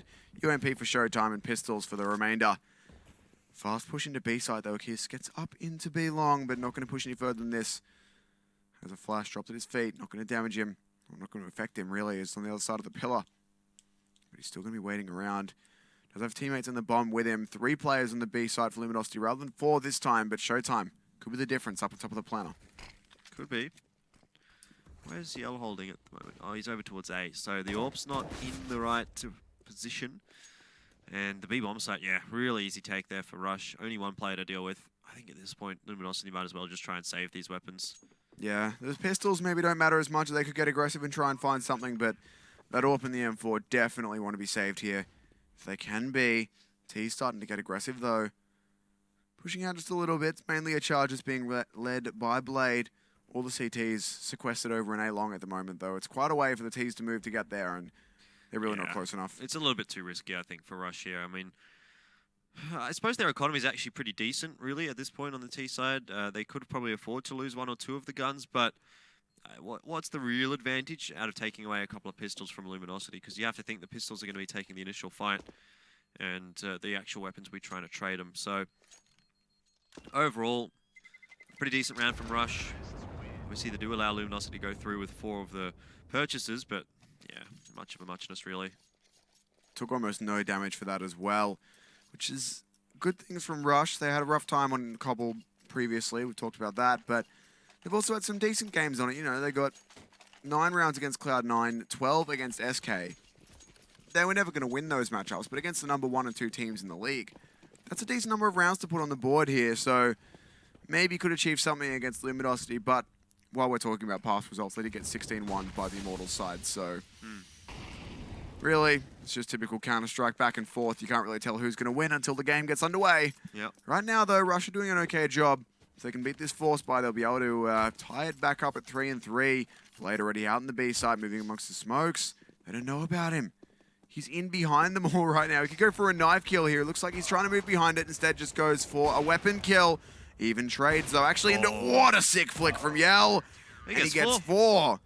My goodness, what a round. That was beautiful. Yeah, that fake, actually, it almost seemed to catch Luminosity off guard. You could see Yell rotating into the B bomb site, but then he thought better of it, and it's good that he did because he had to be over to the A bomb site. He was the man to hold it, really, and he was the one that won that round for Luminosity. But that's a Yell that we didn't really see too much of on Inferno. You know, he didn't have the AWP all that much on the T side, and when he was on the CT side with the AWP, he wasn't hugely impactful.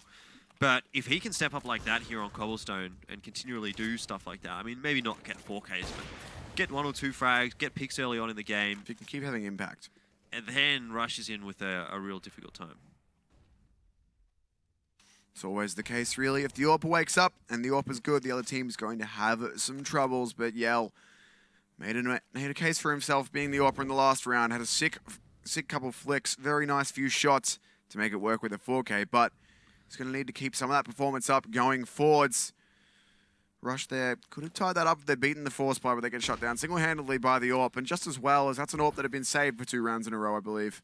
So good to see it finally getting some use in that last round at least. For now, though, Rush again set up towards A. 1 player B. This time, Toy not getting as aggressive as Blade in the last round, just waiting around hoping for someone to push him. CTs, though, still set up decently for an A push here, as long as they don't get faked out too hard by whatever Toy does at B. He gets to smoke into drop. Silent opens up onto Yell. That's good for him in the trades. It comes across for Luminosity, but so does it for Rush. An overall 2 for 1 here in the favor of the T's. Luminosity, they need to get some kills here, and Destiny coming around behind. Comes up massive, but not quite massive enough. I guess that wasn't really massive at all, really. As he does only get 1. He gets a little bit of damage over to Blade, I think it was, but just not enough done from him. And Showtime's in a good spot here. Easy kill onto Blade. He doesn't know where Silent is, though, or he has a suspicion. Now he's spotted him and spraying through stables, but not quite going to be able to get the damage down. Silent just peeking around. Does get the kill with the AWP. So another round clawed back here by Rush. Luminosity should be on the eco now. Should be. Now, going back to that update really quickly, apparently the R8 is $700 now. So was it 800 before? 850, so you couldn't buy it in pistol, or 800. So it's now 700, which means you can buy it in pistol round. I mean, none of these players will have it equipped. No one will have it equipped. It's not even really a great weapon. It's been made slightly more viable now. The other thing that I want to point out as well is that Valve's blog post was entitled Volva.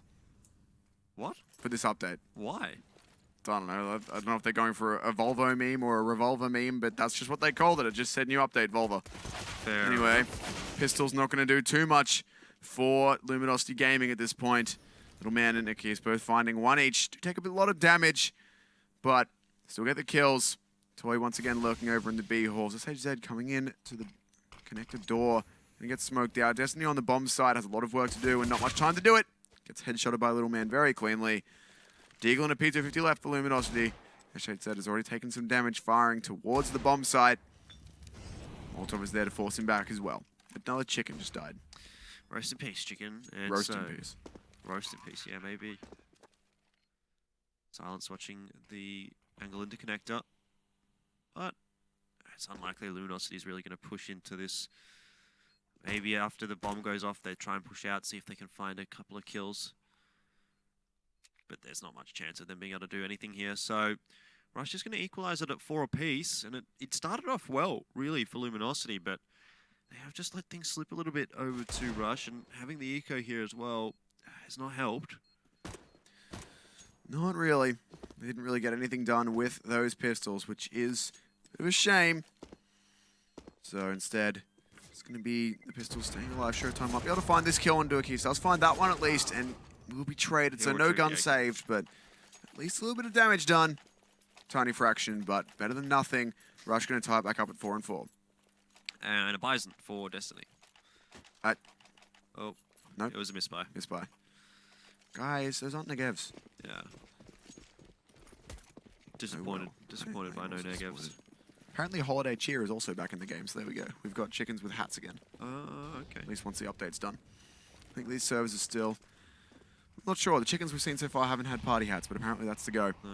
Either way, Destiny pushing in. Do they get party hats for Easter, though? Apparently, that's what the update... That's what the patch notes say. Do the Zeus's have party poppers? I hope so. That was always the best part of Holiday Cheer. Yeah. 4 and 5 now. Again, it's Rush finding this first kill towards the B site. SHZ in drop. Looking to move around and try and find an angle, but look at Toy. He's already all the way out here. Peeking in through Coop. They're not expecting him there, but Showtime manages to adjust and take him down. SHZ, the timing, looks away. There is now a player down drop. And he's going to be able to find the kill, so a better round out of Luminosity. Bomb going down in a smoke, and the spray almost wasn't good enough, but last bullet from Yell, he finds it. That smoke on the bomb's going to be an issue there as well. As Silent still hasn't seen it. Has to go in close with the P250. Does just make it around the planter in time. They're already on this defuse though, 1 second left. He gets the kill, but not enough time. If that kill through the smoke hadn't happened on the planter, that would have been fine. But the smoke was still on the bomb from when they planted it. And it's just such a difficult situation to come back from. Oh, well, it's still an expensive round really for Luminosity. Again, their buy into this one is going to be probably a little bit worse than what Rush is going to get. Yeah, a couple of UMPs there. At least they've got the guns, they've got the utility that they probably need. If they can make it work, though, that's the real question. So Luminosity, so far on the CT side, it hasn't been really convincing at all from them. Rush have been looking good so far on T. Admittedly, still early days here in this second map. Getting to round 10, though. Starting to move quite quickly into this map. Great boost, though, from Rush. Catching out 1 kill. Destiny gets taken down by Silent. Does take a lot of damage for his trouble left on just 16 HP, but still, a kill is a kill. Rush going to be happy with that. Silent still spamming through this smoke. Has to be very scared. He's on just 1 HP and will get wallbang down. Wasn't too much he could do on the low health there. So a good trade back by Luminosity, but they need to get a few more kills here unanswered if they want to have a chance in this round. Not much presence over towards A from Rush at this point. Luminosity, they would have heard that drop. Little Man coming down, making some noise. SHZ not able to capitalize on it, though. 2 CTs do fall. 2 remaining CTs. Going to have to come in from connector here, and that's not easy. That's definitely not easy, particularly given the fact that Rush have a lot of utilities right now. They have 1 kit and 1 flashbang. Just took a lot of damage from the boost there as well. Yell over the smoke, trying to find it out. Akis does take him out. Doesn't get dropped by PKL there, but PKL on the 1-on-3. Really not much you should be able to do about Rush tying this one back up. You're still considering contesting this, but Little Man's there, finds the headshot. It's going to be 5 and 5 now. Rush tie it back up, and I've done a fraction more research there on the chickens. They have bunny ears, and they now lay Easter eggs when they're scared. Oh, well, that's exciting. Yeah. I mean, I can't show the stream this photo, but I can show you. There you go, little Easter eggs. That's cute. I haven't seen that so far tonight. No, that's disappointing. Well, that's new. I don't think we've had Easter chickens before, but I don't think they've laid eggs. So good to see that Valve are innovating in the areas of making negevs cheap, making R8s cheap, and making chickens cheap with eggs. Well, I'm not going to pay that one. I only realized I didn't set up for it. I was like halfway through. I was like, hey, I can kind of make this work, and I failed. But it's not unusual. Thanks. Either way, Yell playing close with a CZ. Molotov going to go the other way. Pick L with a big 1 dig. Could probably grab the gun from that as well, but that was just a MAC-10. They had 2. One of them is now gone. Yell gets flashed into mid. And unfortunately, a running toy with an SMG is too much for him to deal with. Yep. There's a UMP on Showtime if he can make something work. Silent looking for the shot as well. Does miss it, but Molotov's himself off. Waiting for this rush to come through, and Toy running through with the MAC-10 again. Too much for Big L to deal with. Does fall to the UMP of Showtime, so a bit of a chance, but Showtime's already being shot at. Little Man there to capitalize on it, and 2 CZs left. One will fall. Destiny on the flank. Not even going to be able to grab the gun. Yeah, not even going to be able to grab the gun. That's what he wanted there. He wanted to try and grab the MAC-10 to at least have something in this round, but gets immediately headshot. Rush take for themselves a lead once again. This should be an eco round from Luminosity Gaming. Rush looking good on Cobble so far. Yeah. Surprising. Not surprising, I suppose, but maybe not what I would have really expected. Like, I thought Luminosity was going to have a pretty decent time here on Cobble. I mean, they've beaten Renegades on the map. They've beaten Misfits on the map. 2 teams which are better than Rush at this point. Though they did lose to NRG and SK, who are obviously difficult opponents. But yeah, it felt to me that Luminosity coming into this one did have a bit of an advantage on Cobblestone. But at the moment, Rush is looking pretty good, looking a bit better maybe than Luminosity, though they are on the T side, which some may say is a bit easier to play on Cobblestone. It's kind of up in the air, really, still, I think.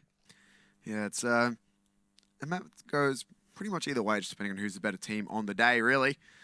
This round, though, Luminosity should just be getting steamrolled by Rush. It's happened to them a bit recently. There is no SMGs for Rush in this one, so maybe they can't move quite as quickly, but the AKs paired with the UMP, or the utility, sorry, shouldn't have really any issue, but that said, he's just taking a lot of damage. Little Man's there to trade out Yell, though. This is what really Rush need to do in this round. Just take it slow, move together, cover each other's backs, get the kills. Showtime hit a dink there. It might have been problematic, but can't do it. Instead, he's going to go back up in the smoke, waiting around on top of the broken wall there. That transition really confused me. It looked like smoke faded, but the A side now going to be the place of choice. Showtime taken out, moving too far through the smoke. Pick L on the A side knows Blade's there. Has heard that Molotov being thrown, but Blade is falling back. And now the B side play is on. Yeah, there's not much here that Luminosity should be able to do. Destiny holding with the USP. We'll try and take the duel with Toy, but obviously it does not work in his favor. 18 seconds, bomb goes down with plenty of time for Rush. And Luminosity now, there's not even really anything for them to do. Like, they can't save because they don't have a gun. They can't win because they don't have guns. I guess they can try and get exit frags here. And admittedly, I think it was SHZ wrapping around the back there. Not in a terrible position, maybe. Yeah, he's in not a terrible position here to get maybe 1 exit frag, but surely you can't get more than that. Yeah, you wouldn't think so. Maybe if he had a Negev, he could get more. Oh, but here's a good chance. He might even be able to sneak that gun. Low. Runs the wrong way. Here's another chance. Close. It's just a game of chances right now for SHZ, but the peek comes in from Little Man and he misses the shot. PKL on the bottom of drop. Has to sit down there. No one is coming close to him. It's unfortunate. Saves the P250 for what that's worth, but well, I know what that's worth, and the answer is $300, and therefore not much. Rush looking better in this one so far, and the other thing that's just occurred to me, because I'm going to keep talking about this together until someone buys it. I'm hoping I can somehow psych the players into knowing what I'm talking about. Do you know what you can buy for $2,000 in this game? Things. An auto shotgun. Okay. Or a Negev. It depends on the situation you want to play, I suppose. Yeah, but I know Valve have priced it low because they want a bunch of data, which means they want people to buy it, but it still amuses me that you can buy a 7-round automatic shotgun or 150-round fully automatic light machine gun. Yeah, obviously it's it's not going to stay that way forever. No, of course not. It's just so a lot of people buy it. For anyone who is confused by that, it's just Valve have already stated they want people to experiment with it, so they price it low so that people will buy it and use it so they can get a bunch of data on if they should. I don't know if they're going to keep it a laser or lower the fire rate or whatever they're going to do, but going to do something. Either way, this round is already a 2-on-4, looking much better for Luminosity. Frags coming through every which way. Silent already. Hasn't really even spotted anyone. He's on 11 HP. So much work to do. They're boosting on him. They are everywhere, and Yell can clean it up. Grab the AWP as well. The rest of his team upgrading to rifles if they didn't already have them. 2 AKs, an M4 and an AWP saved through. Much better round out of Luminosity. Yeah, absolutely. Probably the best CT round that we've seen from them this half. Being able to take 4 guns through. I don't think that that's something that they have done so far. And they do get a buy that's very, very nice off the back of it. Obviously, their money in this round, it's not great. So if they do lose this one, they'll be probably back on the eco or the force buy. So pretty imperative that Luminosity is able to pull through this round so that they have a shot at the next round. Obviously, there's not that many rounds left in this first half of the second map. So overall, I think Rush has done a pretty decent job here to get to 7. And they have a chance to get to even more. They do, but that said, Luminosity got 4 out of the 5 guns in this current buy for free. Not for free. They bought one of them, but they upgraded a lot of them. They grabbed the AWP and the 2 AKs out of the arsenal of Rush after eliminating them all in the last round. They bought another M4 there as well, so if they can win this round relatively cleanly, keep 2 or 3 of those guns alive, they'll be in a pretty good spot for the last round of this half, but that is not a good way to start. Yell trying to boost over the smoke. Gets caught out by the spray. PKL lucky to be alive there as well, as they would have known that was a boost. Would have been looking for the second player too. He will stay alive for now, but a 5-on-4. Rush could take 8 right here. Well, let's see what Showtime can do because the rotation does seem to be coming across to the B bomb site right now for Rush. And Showtime with the AWP, he's really the only one actually holding on to the B bomb site. Everyone else over on A, there's one in towards Connector, which is SHZ, which is holding the drop, I suppose, sort of, but not really. And Showtime needs to show up big here. He does get the first one onto Silent. That's the major threat for him. Now he has a chance to get a couple more. SHZ needs to find one here too, or at least keep them from getting control into this bomb site. Needs to wait around. I mean, I guess what you could say right now is that it's Showtime as he's found himself 1 kill looking for more. Gets obliterated by Little Man though. His headshots have been on point so far in this game. Akis just looks away from drop at just the wrong moment. Knows where both players are now though, or at least should have an idea. Spots him out. Little Man with a lot of work to do, but he finds the first headshot. He's up for this clutch. He's game for it, and he's going for it. Does have a player moving through lane as Destiny does so much damage. Little Man is just trying to find this kill. It's so close. 1 bullet more will do it. Molotov comes through to force him out, but the peak is there, and Little Man hits the 1 bullet required. 6-7 now. Or 6-8 even, sorry. Probably 9-6 actually in the favor of Rush. Looking at the economy that Luminosity does have. Well, it was 9-6 in the favor of Luminosity. Well, it was another 9-6 half. But yeah, exactly. So full UMP purchase from Luminosity. Lacking head armor, lacking utilities, lacking defuse kits. It's not a good round here for them in terms of the buy, but we've said that a few times before about Luminosity, and they've still been able to find the round wins. So not counting them out here, not counting the chickens before they lay Easter eggs. Didn't work very well. Not as good as I thought it was going to be. Sounded better in my head. That's such as life with caster puns. Oh, yes. They always sound better in your head. And then you say it and you're like, nope. That sounded dumb. That was, yeah, good. I'm glad there was lots of people watching this so I could say that. Yeah. Oh, well. It is what it is. Gonna make do. Rush at the moment, again, starting to push in towards the B bomb site. Gaining control of the castle. Maybe getting control of the drop room. The top of the drop room. It's going to be a fairly standard push again, I think, from Rush, though. Little Man, A-bomb site, just trying to fake something out. Yell gets flashed through the smoke, and that's a good team play from Luminosity. It's a good early frag there. That's what they needed to start themselves off. Keys now up in the top of drop, looking to throw a smoke down there. Try and force them back. It's a lot of players over towards B. The bomb not yet been picked up by Rush, but in a 4-on-5, they need to move quickly and make this work. If they can beat out the UMPs, they'll be okay, but need to find those engagements. It's going to be the real question mark for them, whether they can beat the SMGs. Because now they're starting to move. Akis does find himself the first kill, going straight down drop. Showtime, though, trades it back with 2 of his own. It really is Showtime here.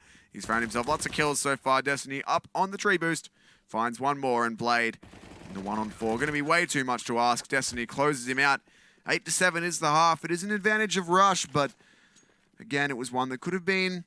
It's the same as last map. It could have been the team that won, could have done more with it. Yeah, well, I mean, it's, as you said, a fairly even map in terms of the T and the CT side. So again, that goes to show this once more, and it's really going to come down to the second half here.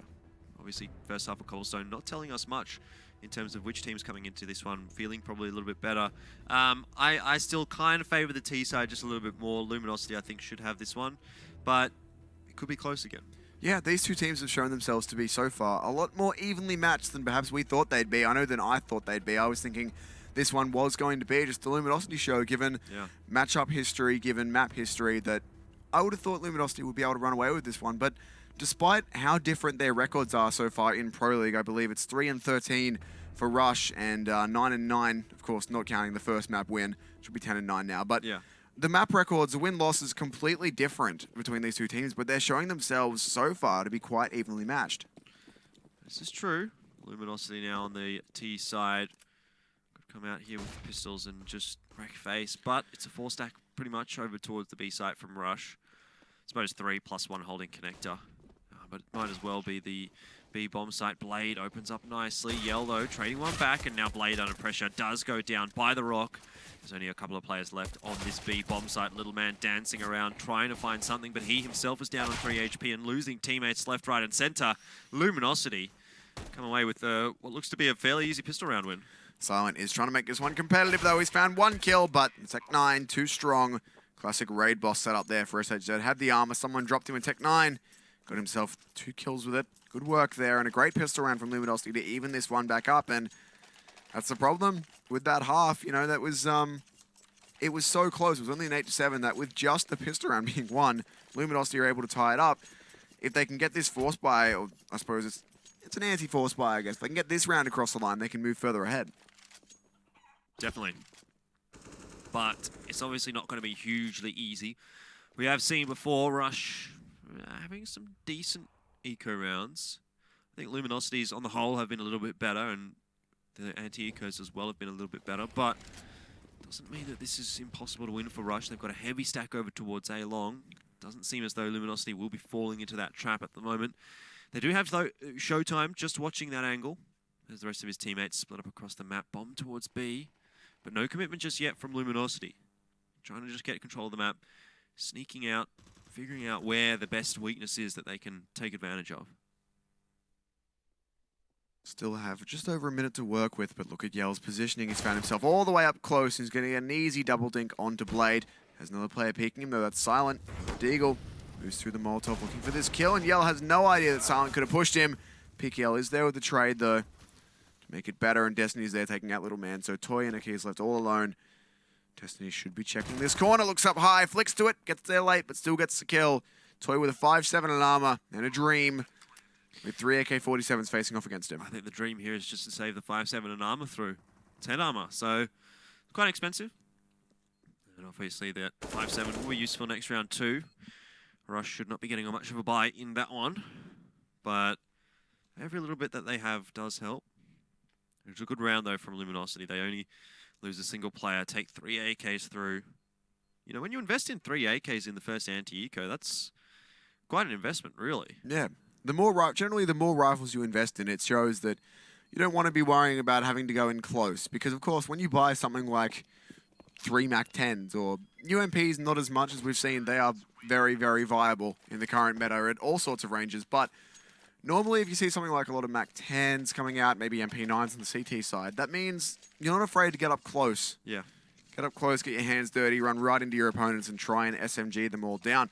When you have a team that goes for a more rifle-heavy setup, they're trying to play passively, play at longer ranges, be able to take the fights easier and have the advantage.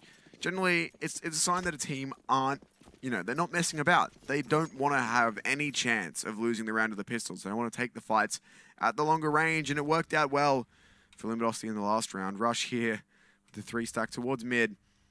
I've seen a few teams do this. It usually doesn't work out. Just one person runs out and kills them all, but yeah, it can work. You notice they've stacked above each other as well, so it can't just be one headshot that collapse all 3 of them. It's got to be 3 different shots with that slight change in elevation, but Luminosity aren't going anywhere near it. Yell's already out in the connector. Here comes the lawnmower. It does, and He is the expendable one here. May actually get traded out when he does take down one. Yeah, there we go. So Toy gets him, but as long as Luminosity don't lose any more players here, which it looks like it's not going to happen, that's a really good round for them, taking all 4 of those AKs through. They secure the 3 anti-ecos. Their economy is looking great already after just the first few rounds.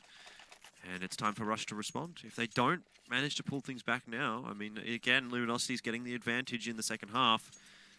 And yeah, if this round does go the way of Luminosity, Rush is going to be in a bit of a hole that they'll have to dig themselves out of.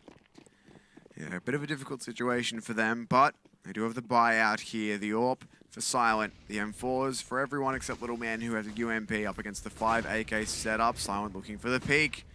Gets flashed out, has to fall back. Just takes 40 damage for his trouble.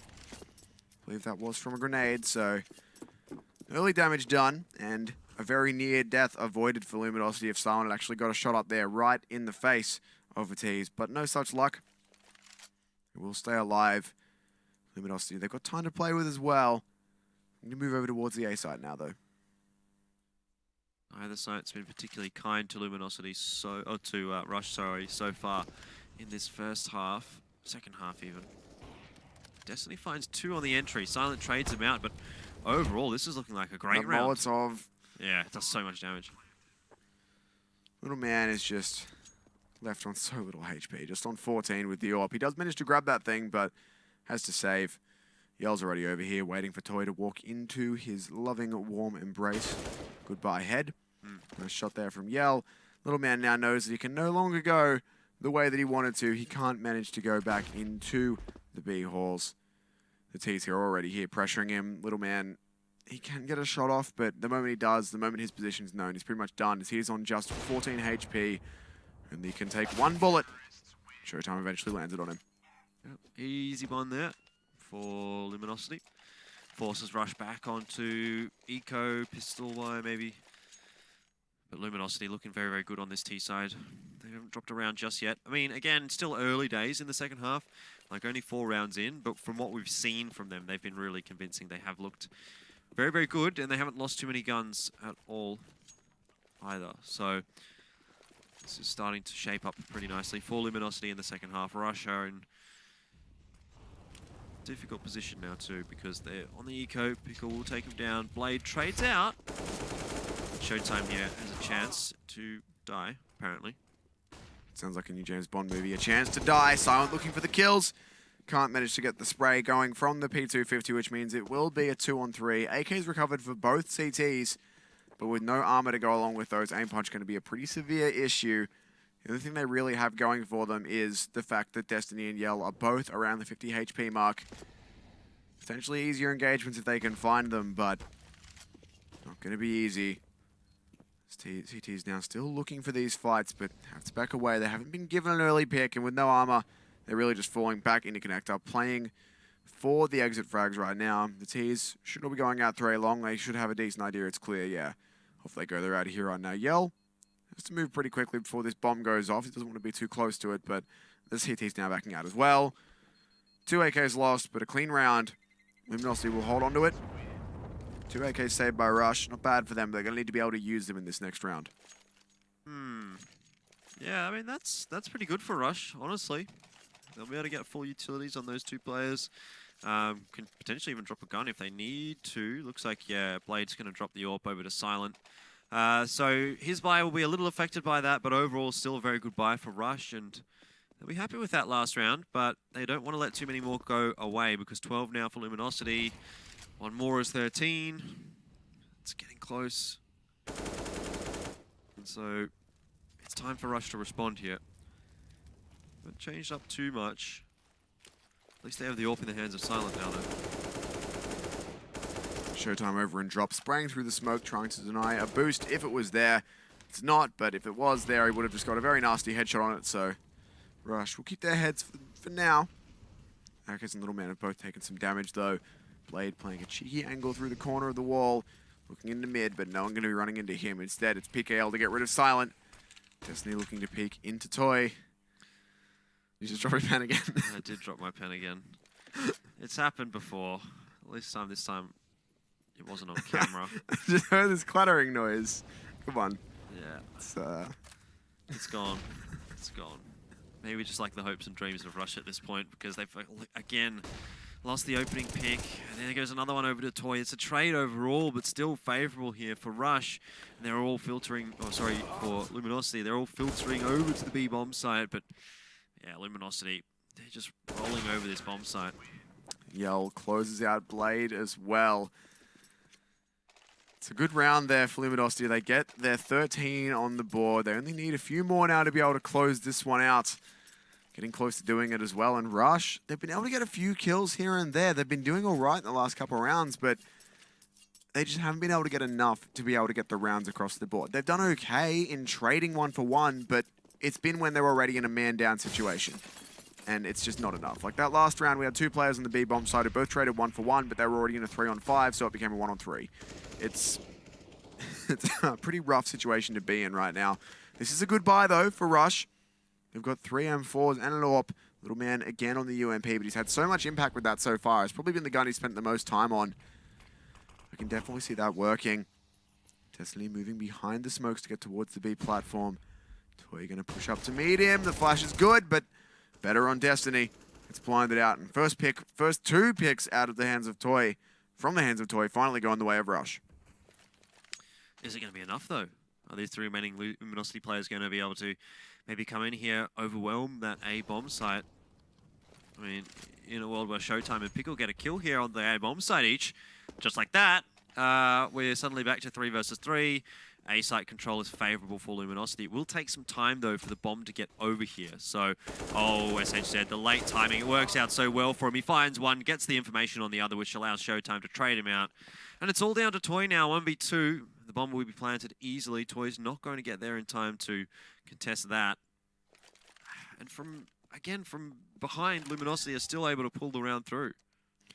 Maybe. Or indeed, maybe. Well, it's looking good for them at this point. Toy, he found the opening first 2 kills in this round. He's going to need to find the closing 2 as well to get himself this clutch across the line.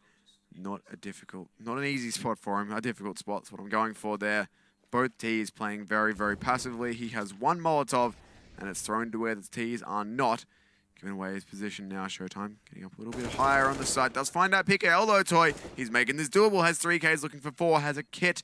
Can find this one out, but the timing is very good from Showtime. Goes up over the top, is left on just 1 HP. But that 1 HP is all he needs to win the round. Luminosity take their 14th. And look at the money here for Luminosity. I mean, Rush is in a difficult position now because even if they do win this round, Luminosity buys next round, they probably win that round, Luminosity buys the round after. So there's a lot of work to get done here by Rush, and they don't have many rounds to play with either.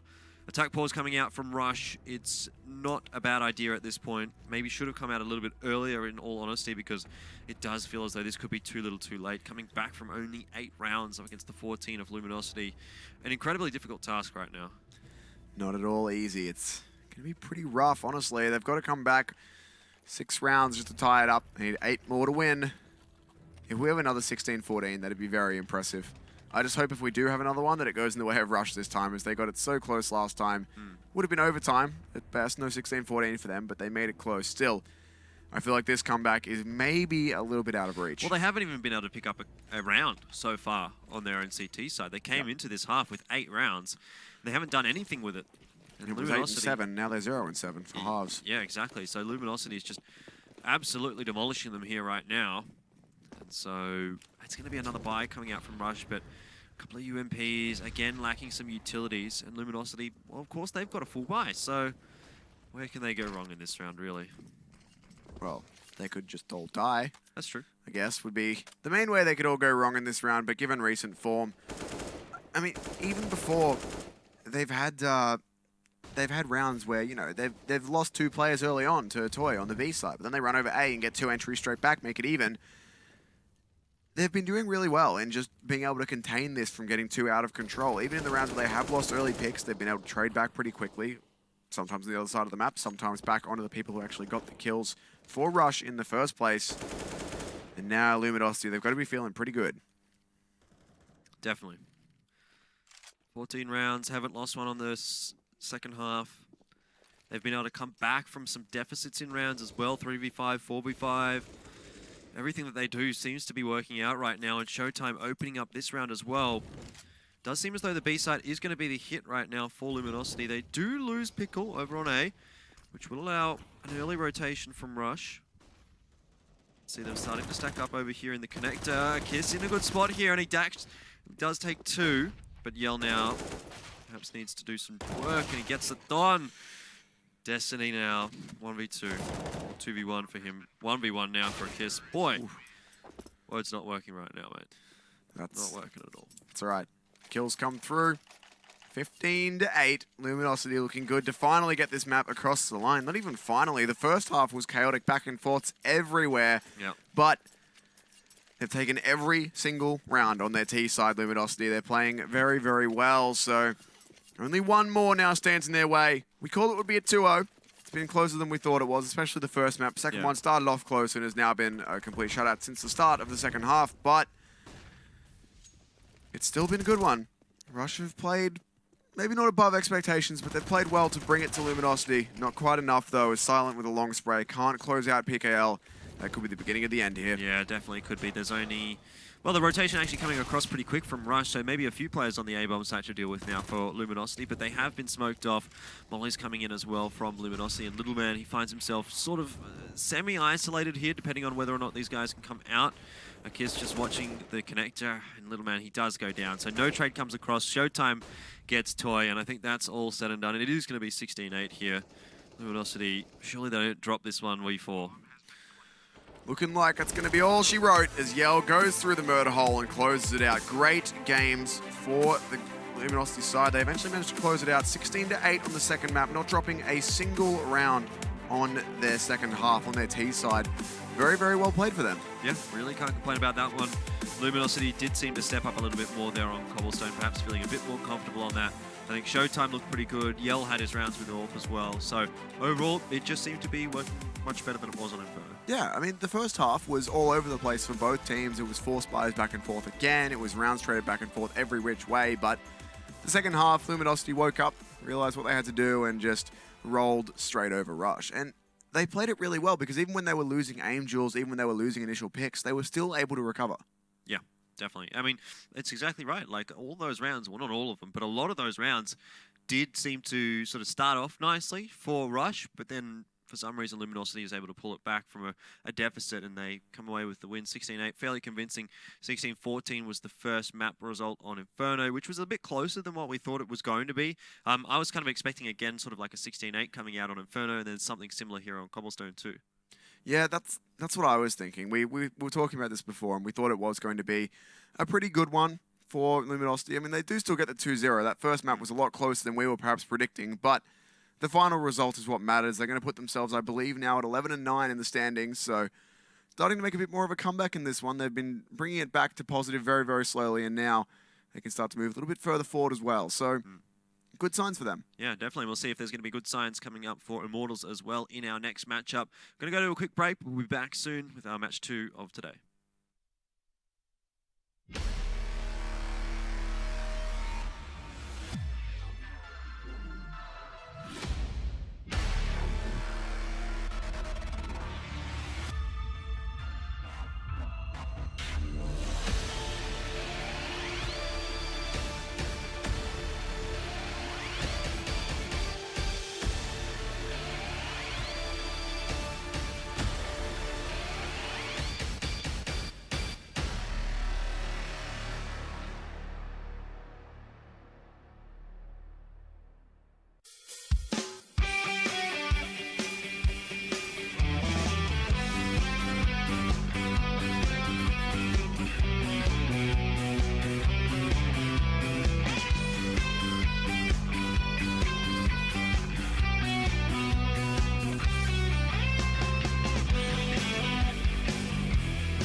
this is your chance to actually make it into the Pro League, be a professional Counter-Strike player. That's the thing that Mountain Dew League provides. Penguin, you know what? If anybody has a shot at 2-0 against Penguin, beautiful Counter-Strike. You usually only see that into the professional level of things. We are one of the youngest team in top 20. Many teams can underestimate us and we can surprise them with our tactics, show our Polish power.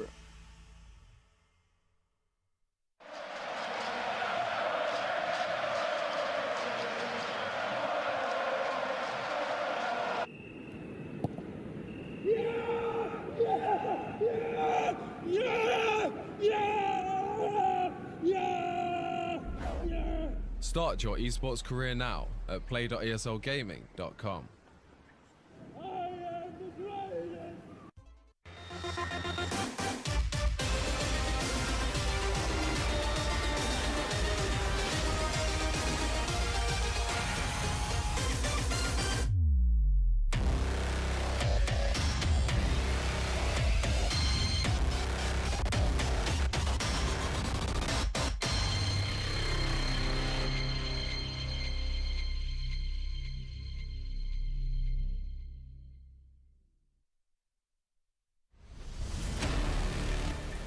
It's a one-on-one, Alt versus Alt, but JDM goes down! Cold Zero!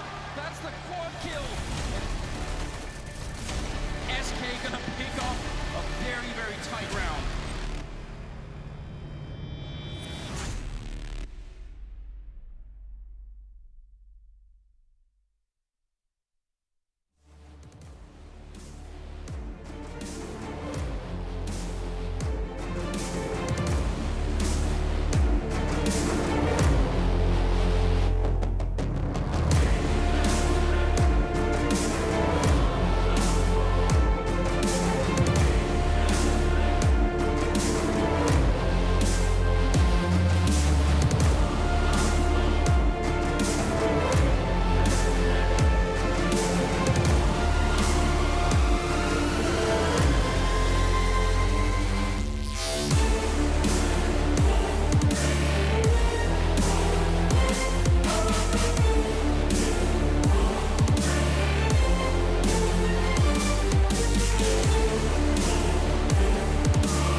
ESL Pro League is brought to you in part by Logitech G, Pay Safeguard, Legion by Lenovo, Mountain Dew League, and ESEA.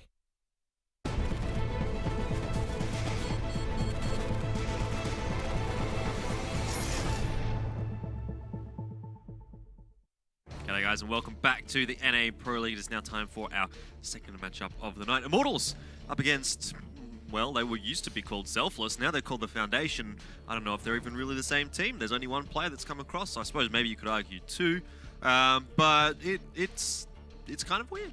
That's still not a three-player core, but by any stretch. So it's going to be interesting to see how they go. Of course, it's weird because we can talk about their standings at the moment. I believe they're currently 1-17.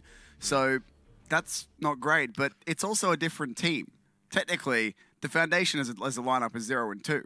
Yeah, which is, I guess, still not a great run so far. It's much better than 1-17. Admittedly, they did play Cloud9 in that 0-2, so overall, I mean, it's always going to be tough going up against Cloud9. I think it's going to be tough going up against Immortals here. Realistically speaking, I don't see this one going really anywhere in the favor of Foundation. I'm thinking 2-0 fairly comfortably for Immortals. So we'll see. We will see. Let's have a look and see how things have gone throughout today as well. Liquid getting the 2-0 over Optic. Close matches though, but still they get the job done. Just like these ones here between Luminosity and Rush. 16-14 on the first map, 16-8 on the second.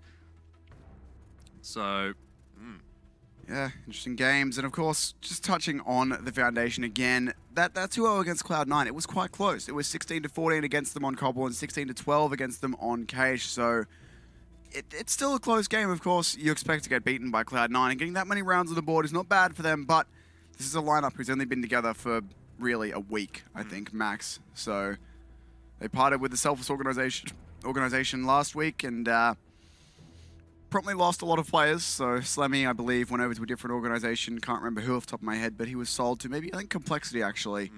And then no one... Well, CJ doesn't want to play out the rest of the season, I think. No one isn't playing, so it's almost a completely new lineup, which is interesting for the Foundation. But going up against an Immortals side who is currently sitting in 6th place at 9-5, not going to be easy.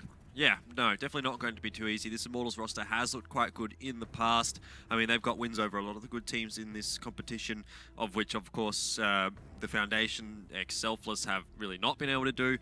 One round, or one map is really the only thing that ex-Selfless have been able to get throughout Pro League. So, I definitely think that Immortals have a fairly easy time of this one, especially considering the maps that we've got coming out here. Well, at least Cobblestone in particular, that one should be, in my eyes, a very, very clean win here for Immortals. It is worth noting, though, that Cobblestone map, Cobblestone is the only map that the Foundation ex-Selfless have won. They've won precisely one map in all of Pro League so far. Yep. That was it. It was a 16-7 against CLG, so could be worse. But looking over at the Immortals side, of course, they've played Cobble 2-3 and 4-1, actually. There we go. I can mathematics on Cobble at the moment. They've had one loss at the hands of SK, which is understandable. Yep. And they've beaten the likes of Optic, Cloud9, Winterfox, and Rush. Yeah, and being able to get wins over Optic and Cloud9, like that's quite respectable, really. Like, that's quite a big win for them. So, overall, yeah, like I said, I think Cobblestone fairly secure here. We're getting Inferno as well again, so it's Cobblestone and Inferno for both maps, or matches tonight on the maps. Inferno, there's not so much to read into here because, you know, we haven't seen too much of it from Immortals. And again, as well, haven't seen too much of it from this new roster called the Foundation. I keep thinking Selfless, and then I'm like, I've got to catch myself and say the Foundation. Yeah, but they played it once. Yeah, they played it once. That was against Rush. They did lose that, and it was with the different roster. So yeah, how much can you read into it? Probably not a lot. Well, I mean, if we added up the amount of roster changes that Selfless or ex-Selfless or the Foundation or whatever name we want to assign them have gone through, it's got to be Foundationless. Sure. It's got to be 4 or 5 different changes they've made because, you know, they had their initial lineup and they brought in Slemmy, they brought in DSR, they've now swapped out pretty much everyone for this almost new lineup, which Caboose is the only name that was actually on Selfless for at least a considerable amount of time. So it'll be interesting to see this new lineup. They've played precisely one game. ZQK, obviously a Brazilian player. Caboose, the original player there from the Selfless lineup. MCED and Dizzy, all new players. Dizzy is a name I know. Yeah. He's a player I've seen a lot of in Pugs. I think he might be in Rank S as well. So definitely a good player. I'm not sure if this is his first decent level team experience. And as for MC and D, As an Australian, I don't pay too much attention to the depths of the NA scene, so anything below the top tier teams I haven't really heard of, unfortunately, so not sure where they've come from, but they're going up against a very well-established Brazilian lineup of Immortals, FNX, Steel, Henny, Lucas, and Bolts. That's a really tough team to beat. It is really looking very, very strong. I mean, Henny with the AWP, always consistent and then backed up well by the rest of his teammates there. Like, they're all sitting almost at 1.0 or above. ADR's looking pretty good across the board. I mean, 89 for Lucas, 86 for FNS. If you can get to like 70 or above, really, you're sitting in a good spot in terms of the ADR. So all of them almost pretty much hitting that mark across the board for the Foundation. It doesn't look too bad on paper, but obviously on paper and in-game, I suppose, are two different things. They are, but that said, this one should really just be easy for Immortals. I mean, the Foundation... They've swapped back to this name because I believe it was Caboose that said, this is what a team that I was in used to be called, so we're going to use this because it's got a name and a logo. Yeah. And that's better than being ex-selfless. But naming issues aside, I think this is a team that doesn't really have too much to show. We'll see. We will see. Maybe they come out here and surprise us. Obviously, we're not expecting that. But who knows? I mean, it is kind of a fickle game at times. It could happen. Immortals, maybe they have a bad day. Maybe the Foundation buy all Negevs all the time. Maybe. We will see. Because you can buy them from like the 3rd round. Yeah. Well, we didn't see it last matchup, which is a little unfortunate. I wanted to see it. I wanted to see how people were going to use that weapon. But honestly, I suspect that we're going to be seeing both these teams thinking, look, okay, guys, you know, we're not going to pick it up. So you don't pick it up. Gentleman's agreement. That's what we saw the last time we had a thing like this. When the R8 was last brought in, it was a gentleman's agreement that it was available in leagues, for league play, but most teams just said, look, we won't use it if you won't, because that was at the time when it had just been added. It was, you know, one-shotting people across the map to the chest. It was pretty dumb. Which was, I freely admit that I very much enjoyed playing with it in matchmaking, because, you know, who doesn't want to be in the Wild Wild West? But for the integrity of Counter-Strike, it was not great. No, definitely not. I don't think the Negev would have as big of an impact, to be honest. Like, I still am not sure about the wind-up time, like how easy it would be to actually use the Negev. Yeah, it's very much a pre-fire gun now. You can't really run around. Like, the Negev of old, you used to be able to run around. Admittedly, it cost nearly $6,000, so it wasn't the most viable of things unless you're up by a lot of rounds. But you used to be able to treat it like an AK-47 that you never had to reload. You moved like you had a rifle, you'd pre-fire corners, you'd burst away. You know, you do all the stuff you would do with a rifle potentially, but the new one, very much a pre-fire machine because you have to shoot at whatever it is you want to fire at for a good 1 or 2 seconds to get rid of that 16 bullet inaccuracy patch before you do get the laser-like thing. So it's very much, I think, something that's only going to be viable defensively, which means that CT side and a terrorist would have to carry it for an entire round to be able to use it post-plant. So it could be viable to lock down an area. We were talking about this before in the pre-show, like theory crafting a little bit.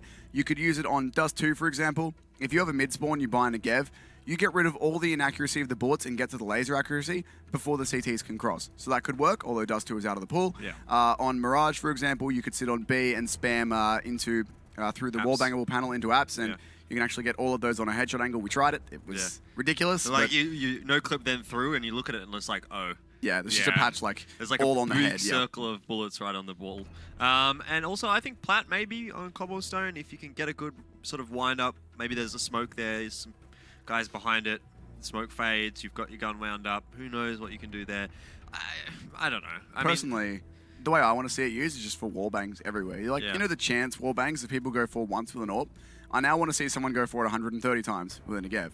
Like on Overpass, the one through the wooden panel into short, just someone hold that. Yeah. You know, you stop the CTs from getting aggressive. It's just, pardon me, pretty much every wallbang you can think of, I want to see someone do it with a Negev. I'm not saying it's viable or a good idea. I just think it'd be fun. Gonna have to play a bit of MM then, I think, to have that happen, because Maybe we can I don't think we're gonna be seeing it here. But who knows? It is a possibility. It is allowed in the Pro League, so haven't seen anyone pick it up. Obviously, I haven't watched the mainstream. Maybe one of the teams playing there has picked it up. I don't know, but I don't know how it'll work in the competitive sense, really. Like, I just don't think it's quite there. You know, like if the only thing that you're going to be able to do with it really is like wallbang or spam down a line, it just doesn't feel like a very flexible kind of a gun to me. I don't think it is, but of course it will eventually when it gets fully integrated back into competitive. It seems like it's going to be a very much single use case. You buy it and this is what you do. You have your list of 4 places you can use it and that's it. But the other thing is it's $2,000 right now. So why not? Yeah, just buy it and have a dig. I mean, is it then better than a UMP? Like $800 more. I don't think it's... See, UMP's the thing is with them is they're viable offensively and defensively. So you can use it in lieu of a rifle in a force buy round, something like that. Whereas the Negev, it absolutely would outdamage a UMP defensively if you can have time to, you know, spool it up and get rid of that inaccuracy. But offensively, I mean, the only way you can really use it, and I've seen people do this in deathmatch, is you hold mouse 1 and W, and you hope that running inaccuracy, or walking, because it slows you down to 150 units, walking inaccuracy combined with the Negev's own inaccuracy means you can hit lucky headshots. Yeah, well, enough about the Negev. We are going to be getting onto Cobblestone shortly. Immortals should be favored on this map very, very heavily, really. Selfless have played it against CLG, Liquid, SK, Complexity, and Cloud9. The only victory that they've had is against CLG. Now, admittedly, that was second week of Pro League. Pretty much all of those teams are teams which you would say probably a little bit better than the Foundation at this point. But who knows? Who knows what this new roster has got for us? We're about to see. They've all got their nice root tags on. It's good. They all match their logo. Why is it called the Foundation if they all got root? Why don't they just call it? Yeah, I understand. I understand that, but why don't they just call it root? Really? Why don't they just call it root? Because that's what the logo says too. I feel like people would just run away and make far too many double entendres with that. Possibly. Probably. Now that I've said that, there's absolutely going to be a... If the Foundation managed to win a round, there is some prime jokes that can be made. Yeah, or if they get wrecked as well, maybe. Anyway, see how they start off here. It actually is looking okay. Caboose has started off with 2 kills for himself.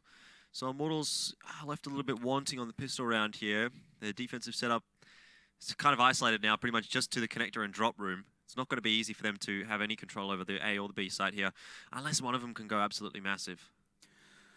Which might be a bit difficult. So the Foundation in a great spot to start themselves off in this game.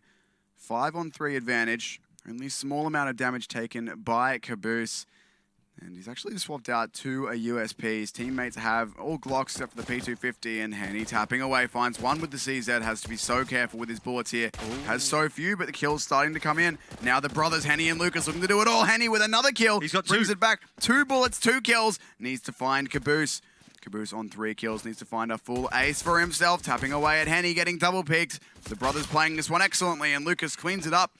A great pistol round there, and Immortals, they managed to close it out. Caboose did well to get himself 3 kills, but his teammates could not join him. Yeah, that's unfortunate for the Foundation. That was a round which they probably would have thought that they had a good shot at, but Immortals come away one better. Lucas with 3 of his own, and of course Henny with 2. So force buy straight into it here. Pistols and armor from the Foundation.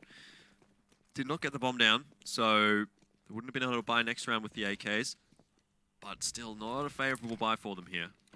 Not great. Heavy pressure coming onto Henny, though. Has a UMP there. There is a flashbang that can go for him. Throws a grenade through, does some more damage. D on just 15 HP. If Henny fires here, he can find Caboose as well. Of course, not that he knows what we know, but Henny in a good spot. This Molotov going to be good as well. The push comes in, finds 1, finds 2, and the 3rd with the Molotov. Bolts picks up ZQK in the meantime. And now MCA, the Desert Eagle, some body armor and a dream, a 1-on-5. Smoke to greet him as he tries to have a look down into Plat. So it's going to be a bit of a slow round from him, one would expect. I mean, he doesn't have control of the bomb, doesn't have a weapon, really. I guess the Eagle counts. Could be quite a potent weapon, but against 5, it's not really that possible. FNX is going to go for a boost up here into the top of the drop room. As MC pushes out to Plat. Should be an easy cleanup for Lucas, and it is. A very, very nicely played anti-eco for Immortals, or well, in particular Henny. That's rude. Bullets into the body, stabs the body. Just gotta make sure, you know. Insult to injury, double tap. You gotta make sure they're dead. They could. That's only in the zombie movies, I was about to make a joke about Counter-Strike zombie mode, but I know Valve will hear me and instantly implement it, so I don't want to do it. You don't think a zombie mode would be kind of cool? It would, but they need to fix. They need to do other things with the game first, I think. That's true. For example, make the Negev not $2,000. What about a $2,000 Negev in zombie mode? That'd be cool. That would actually be great. That'd actually see that's where it'd be viable. You could use it to just hold down a line and kill hordes of zombies. Yeah. Anyway, still an FNX combining to find a killer piece. The Foundation in this round do not have much of a buy to speak of, and they're not really making it work either. FNX with 3, Caboose giving him a bit of a helping hand onto Dizzy. Overall, it's gone the way we would have expected. Immortals getting the first 3 off the back of the pistol, and now again we have to see what Foundation can show us. I think it was 4 actually, not 3 there. Oh, did he get 4? I believe I saw 4 skulls in the bottom corner. Okay. And it must have been him because there was definitely no one on the Foundation that got a 4K. So. Well, he got 3 towards the end, I think, was what we were going for there. But anyway, Immortals, yeah, 3 rounds now. Double up out straight away as well. Yeah, it's quite an expensive round really for Immortals. Normally teams go just for the bonus round in this one. But Immortals have decided to buy through to this one. I suppose if they do lose it, as long as they can save the double AWP through, then it doesn't really matter all that much. But if they lose and drop the double AWP, that's not going to be great. Not really, especially as they don't have rifles to back the double AWPs up. They've got UMPs. They can work. I really have no more reservations about the UMP as a spot in the meta as a rifle substitute. It can definitely work, and Bolts has proved me right by finding 1 kill. Looking for more, dancing around Dizzy. Yeah, I don't think he could continue to take that duel being on lower HP with a less than favorable weapon, falling back into the A-bomb site. Foundation here do seem to be setting up for a B take. No gun for Dizzy. Goes down to Henny. And the Foundation again faltering in this round. Molotov comes out, doing a bit of damage, quite a lot of damage. And the grenades come across as well. And I think that utility usage is probably something that I will echo here because it was very nice from Immortals, really dropping a lot of those Foundation players low. And the aim seems to be working on point right now for Immortals as well. A very easy round for them in the end. They drop 1 UMP. The remaining 2 are upgraded to AK-47s. Merry Christmas, Immortals. You got some guns.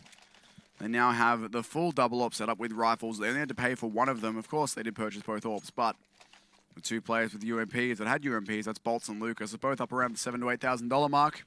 Care of getting those AKs for free. The Immortals economy really starting to get rolling now, and that is something that the Foundation are going to have to try and limit. They need to get some kills on the board, need to get some rounds going, as if they allow Immortals to run away with this, it's going to be pretty rough for them. Yeah, definitely. D is in a spot here that may be able to get a kill. He knows Bolts is there, peeks around the corner, but the aim not working too well for him.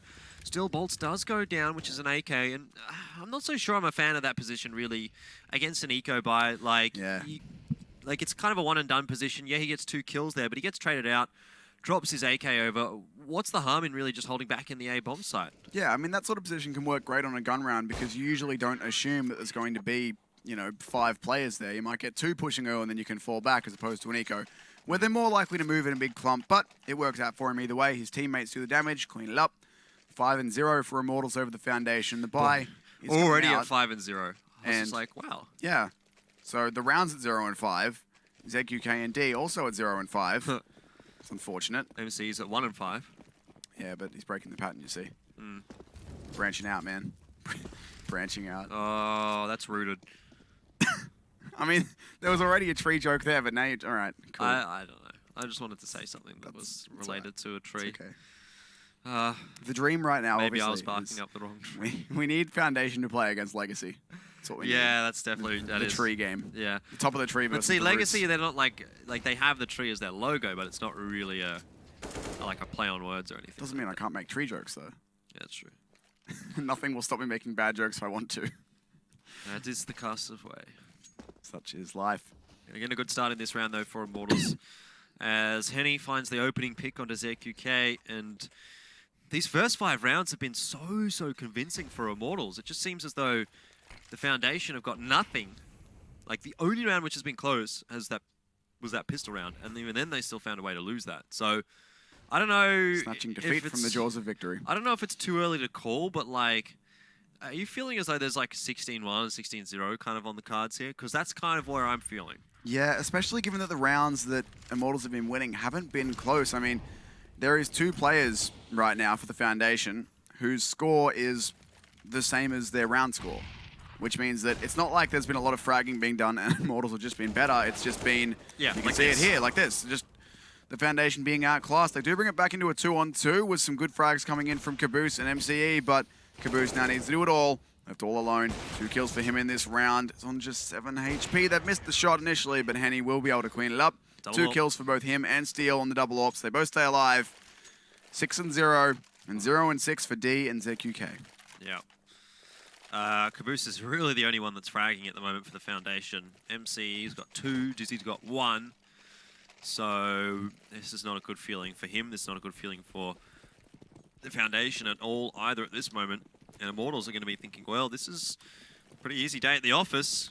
It's like a walk in the park. I suppose Cobblestone wouldn't be too bad to walk around. It'd be cool. Yeah, be a nice tourist destination. I'd go there. I'm a big fan of castles. I like castles. Oh, that grenade. Bouncing off the wall just so it explodes at face height. Right, perfect. That'd suck.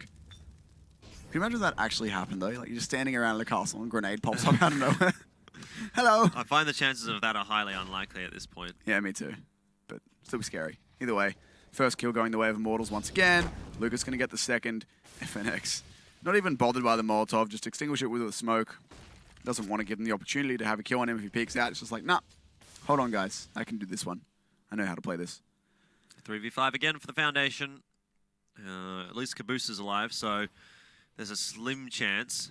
Yeah, I think he's actually 7 and 5 at the moment, so he's actually positive. He's actually fragging, but the rest of his team is not really there joining him, especially with 2 players still on 0. If actually, if ZQK and D go down without kills in this round, we're going to have a double James Bond going on. Oh, yes. Because I don't think there's any assists on them either. I think they're both 0, 0, and 6 at the moment. What was that James Bond title that we came up with in the last map?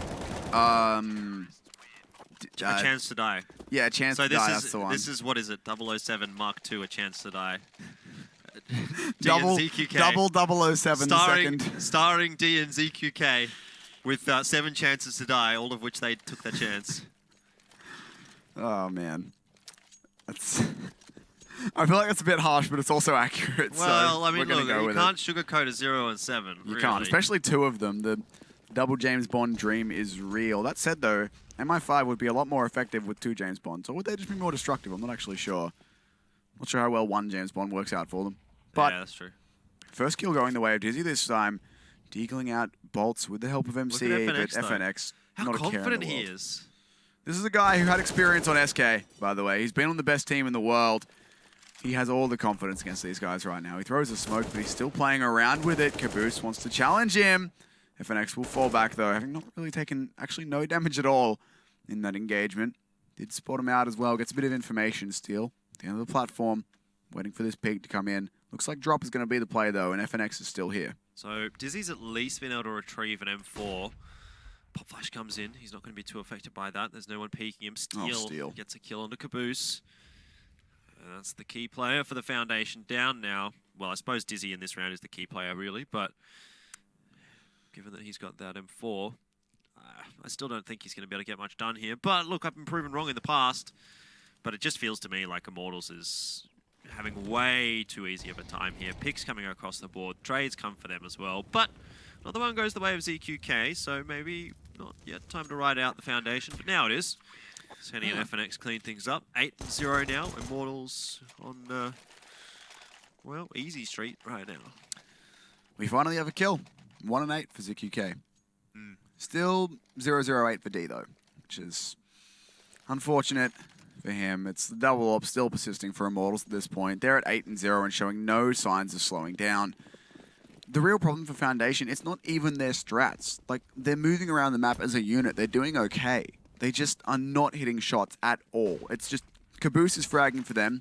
MCE and Dizzy have got a couple of things here and there. D is still on 0. ZQK just got his first.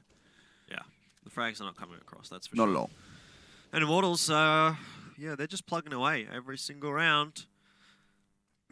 Honestly, just where's the opening for the Foundation? I suppose they just need to hit the shots, but when you're going up against Immortals, that's not the easiest of tasks. They're confident Immortals as well. They started out playing not exactly timidly, but they gave a little bit of respect over to the Foundation. But we've seen recently with the aggressive map control and everything else, they've given that up. They're just thinking, all right, we're better than these boys. We know that. They probably know that too. Let's make them realize that.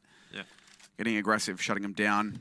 FNX waiting here, tucked in the stairs. Is it time for an execute from the Foundation onto the B site? We've not feel like really it's going to be seen the Foundation getting executed. Perhaps. The tree's going to get chopped down.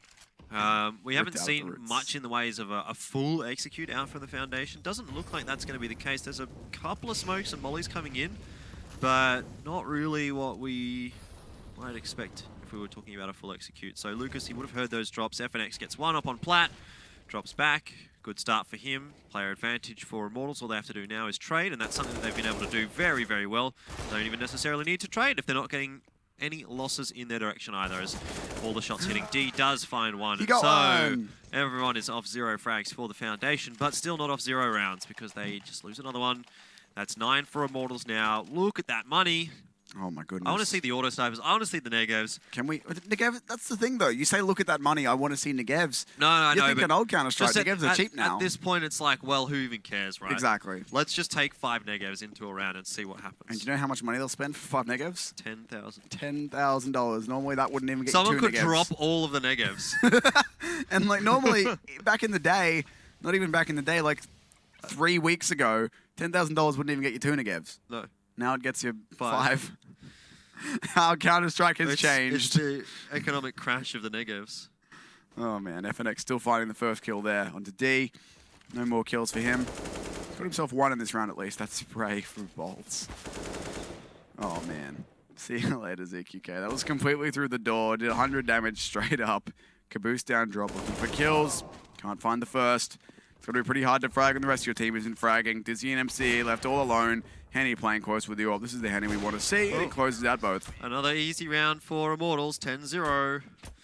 I don't know what else to say. Easy peasy. Maybe I could just start singing. I don't know. We could not do that, perhaps. The one thing I do want to talk about, actually, I'm going to do some analysis for you. Here we go. The one, This looking back to that bit, always dangerous. looking back to that B execute before, right? They threw out smokes towards the end of the platform, then Molotovs onto stairs and Molotov into the cutout. The one position that all of the B executes I've seen maybe 2 that account for this. The one position that B executes really never account for, and the one that you had to check, is the boxes on platform. We saw FNX took a headshot angle over it standing on the wall. Yeah. I've also seen players jump on top of those. That's the one thing where if you're going for a B execute, that has to be a spot you check because it's hard to get a Molotov that actually accounts for it. Yep. So it's a spot you've got to check, and that's how FNX was able to get his first headshot there. They didn't really check it either, did they? No, because rather than playing on top, he played over it, which is still an angle you don't see very much, but it's one that worked for him. You got a headshot, fell back to sight, and then could get more, but that's the one angle that you really need to check if you're going for a sort of platform execute, and it didn't work for the Foundation. I'm not going to say it's the one thing that sort of fell apart for them, because right now they're just getting out-aimed and outclassed, but there you go. There's one thing at least. Yeah, I suppose. Well, I mean, they did take Cobblestone against Cloud9 to 16-14, so I don't know why they're not showing up here. Well, they took it to 14-16, 14-16, to clarify, it wasn't a win. Yes. But then again, Immortals also, last time they played Rush on Cobble, it was their most recent match on Cobble, I believe. Probably actually their most recent match of Zen League. Zen League, goodness, boy, Pro oh League. boy. Ah, long days. That's the dream, dude. That's the dream. It was a 16-1. So it's looking to be similar, if not 1 round better here. Yeah. 11-0. You could very well be 16-0. Like, none of these rounds have looked even remotely winnable for Foundation, except the pistol round. How many 16-0s have we seen on Cobble, though? I'm pretty sure SK 16-0'd Renegades on Cobble. I know Renegades and 16-0'd SK in Revenge on Cobble. There's been quite a few. I don't think I've ever casted a 16-0, actually. I don't think I have either. But this might be the... What are you doing, Dizzy? Jumping out with his knife out there. Oh, man. There goes. He's pretending he's Naruto. Just jump at them with my knife. Oh, no. At least 1 kill goes in the way of the Foundation in that, but... Oh, 1 kill is not enough. You need, like, 5? 1 kill every 3 rounds. Hold on, what do we got? 1 and 12, 3 and 12, 2 and 12, 3 and 12, 7 and 12. So that's what? 7, 10, 16 kills. 16 kills. Lucas has that by himself. Henny has more than that. Henny is 19-1. Jesus. Casual KD of 19. That's the dream right there, boys. Oh. My goodness. This is just masterclass on how to play Cobble. What do you even say about this kind of matchup? It's so mismatched at this point that... Foundation, they pulled this roster together like a week ago. They've played 2 games. They actually played well against Cloud9, especially, you know, on Cobble, 14, they 16, went down 12, 14-16. That's a really good score, especially against the number 2 team in the Pro League. Yep. Right now, against number 6, they've got really, like, nothing. Well, unless they have some sort of ridiculously god-tier CT side, which I don't really see. Maybe, but maybe they just came into that game against Cloud9 with some strats they'd obviously not used before because they were fairly new. Maybe. Cloud9 didn't know what was coming. Immortals had a chance to look at the demo, the VOD. And The now other they thing know as what's well that the Foundation might have done is just go for the classic, we're a new roster, we have nothing to lose, let's take it to them. Yeah. Just pug it. Let's frag it up. Yeah, whereas now, fragging it up is very much what they're not doing. Not fragging in any direction, really. This time, though, going out onto the side, MCE finds one and not the second, though. FNX too good, finds two before going down. Trade's actually coming through both ways, but still, Lucas grabs two, brings it back. ZQK can't even find one on the flank. You got to land that spray with the UMP. There's like two situations there where I thought, okay, this duel is going to go the way of the Foundation, and then Immortals win it anyway. So when you catch your opponent off guard and you still don't win the duel, like, obviously you're not going to be winning any rounds. No, it's... Look at the money as well. They're going for a force buy. They can get some AKs and armor out, but they haven't won with full buys. I feel like they won't win with this. No, I agree. I'm dying, pardon me. I think you're dying just like I the missed Foundation. my mute button. Yeah. It happens. It happens. 16-0s happen. Maybe tonight it happens for Immortals. Maybe. Not even maybe at this point. They're only 3 rounds away from it. Yeah, Two away from getting this half and a 15-0, and then it's just the pistol's always a like single 50-50. T-sided pistol round. I feel like Immortals can take that, though. I mean, the last pistol wasn't all that close. Well, Well, Caboose got 3 kills, but No his one else team got got anything. nothing, and he was closed out in 2-on-1, so... All right. Oh, okay. Here we go. Maybe it's time for Foundation to get around. Bolts. It does take down D. We will see. Nice rhyme. 4-on-3 now. Foundation desperately scrabbling for something. The best they can get right now is a 2-13. But that's better than a 0-15. Oh, yeah. And he's behind them, though, coming in. Not behind them, but coming in through the bottom of mid. Looking to check into connector, which is where the T's will be going. Steals on plat with an AWP, looking for more kills. MCE spraying through the door. Henny now knows he's there. Big spray through, and MCE runs out of ammo. Other than that, actually, no, I think he just stopped firing because I didn't hear the low ammo flicks. Oh. There you go, Valve. They actually have a use. I used them. There you go. I was listening for them. But 3-on-2, and he does quite just miss the shot. But Dizzy and Caboose to find some kills. Good kill from Dizzy onto Henny as he's jumping out, but it tells you the aggression, and Bolts has closed out Caboose. He'll get both. 4K 14. for Bolts. All right. Is the 16-0 dream alive? What do we got? Well 20-2. 18-6. 10, so 10 let's to see. 1 KD. KD. We've got a KD of 10. We've got a KD of 3. We've got a KD of 3, actually 2 3s. I can't bother working out. Just better than 2, and then Steel 7 and 3. Mathematics is hard. Just better than 2. Just better than 2. So no one below 2 So all of them are above KD. 2 to 1 KD. That's ridiculous. Yes, that is. I'd love to see the ADR for Henny at the end of this game as well, considering he's got 20 kills now. He's not going to get any more in this one. He did get, actually no, he did get 1 before going down, but he's got 20 kills. We've played 14 rounds. Yeah. His So, ADR is well above 100. oh, yeah. It'd be like, I don't know, because he's been using the AWP. So he's basically been one-hit killing everything. Yeah. So that, great shot there from MCE. I thought Steel was somehow going to hit that flick just because I've been expecting Immortals to hit everything, but in a 3-on-3, Bolt's playing close. ZQK needs to hit this shot. If he doesn't find this close angle against Bolts, this is all done. Here comes the peak, though, and he's not even looking at the close angle, so Bolts takes him out. They know where Bolts is. They do know where Bolts is. I guess you got to take what silver linings you can, but both players approaching this from the same angle and not checking their right. Neither of them looking that way. 15-0. FNX with a messy spray, but he gets it. Victory dance. One T-side pistol round stand between Immortals and 16-0 the Dream. And I feel for the Foundation right now because it's not like map 1 was a 16-14 against them and they were demoralized and got 16-0 to map 2. They're starting out hot off the press with potentially a 16-0. They then have to go and play another map against Immortals after this. All I can see in my brain right now is that big 16-0 made up of little 16-0s from HLTV. Yeah. I've it's seen coming. the one. It's coming. Well, there's one round, I suppose, between that. But even if Root does... Oh, Root. See, look, I've done it. The Foundation. Why do they not just call themselves Root? Maybe they wouldn't get a 16-0 if they said Root. Anyway, if the Foundation... So the root of the issue is the root of the issue is that logo and the name. But if they get the pistol round, it's... Who really cares? Like, they're still going to lose.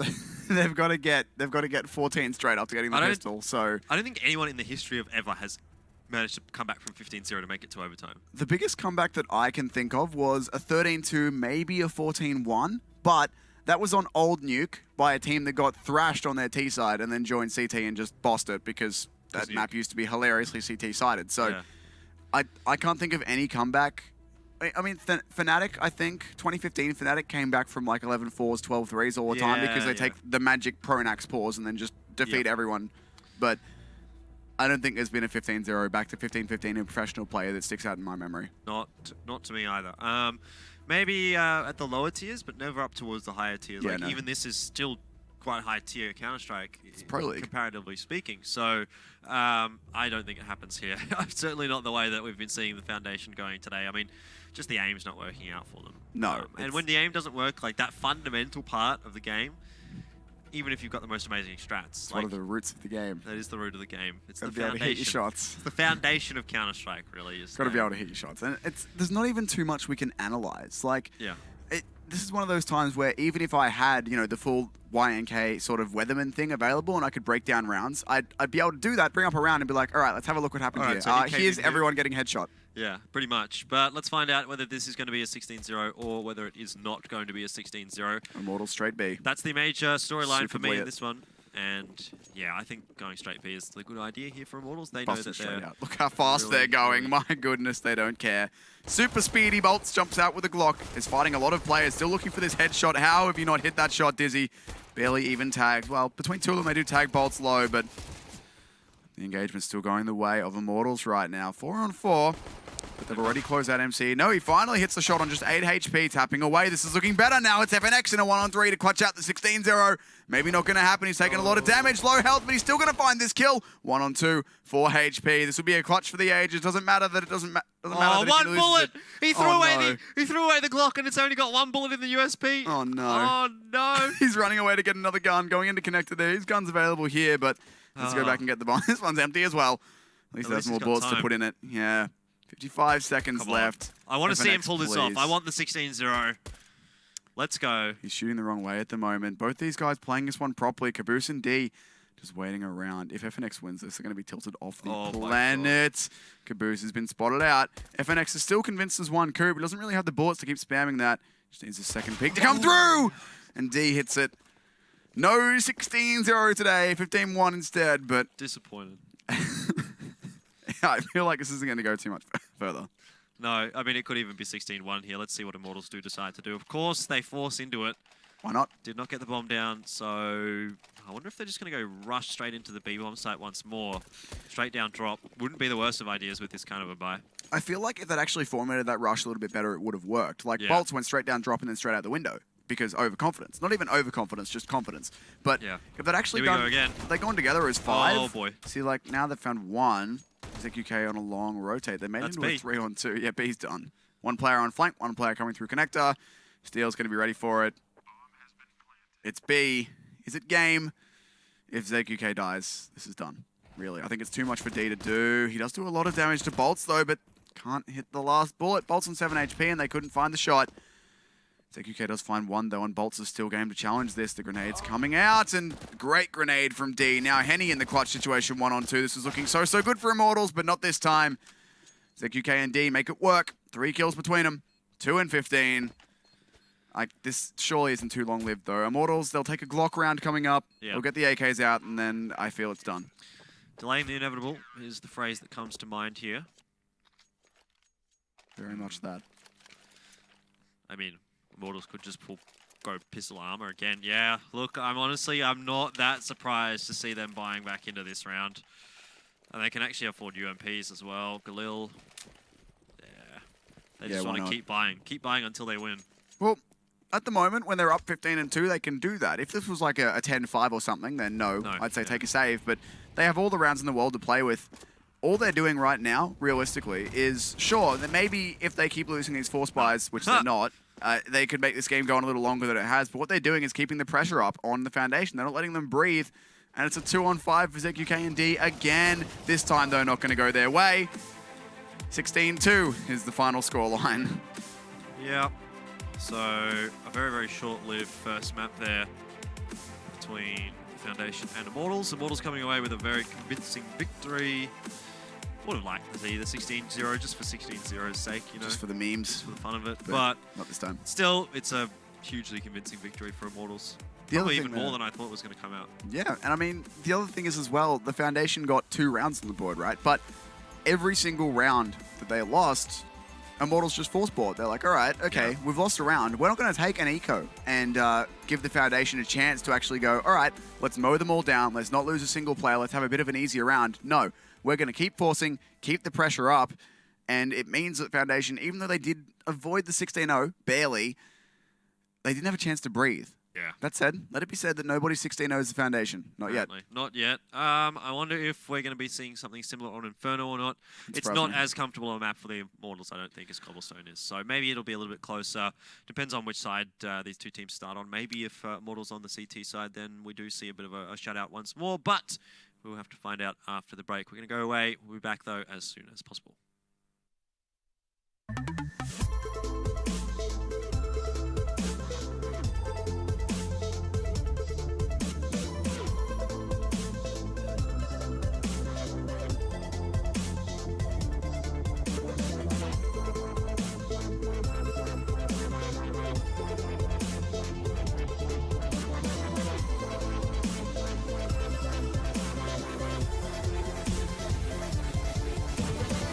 Get your team apparel now at shop.eslgaming.com.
Ready? Huh? Hey, he's a good boy, huh? You ready? Huh?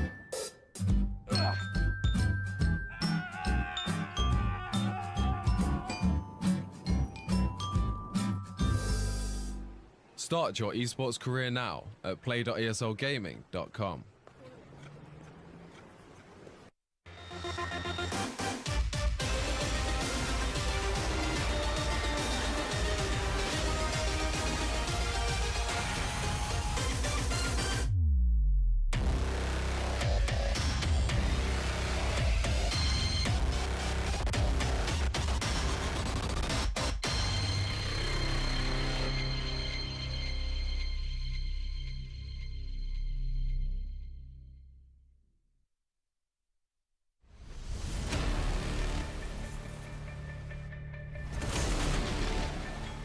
Limited vision, limited weapons, doesn't even matter to Gray! Oh, the fourth as well!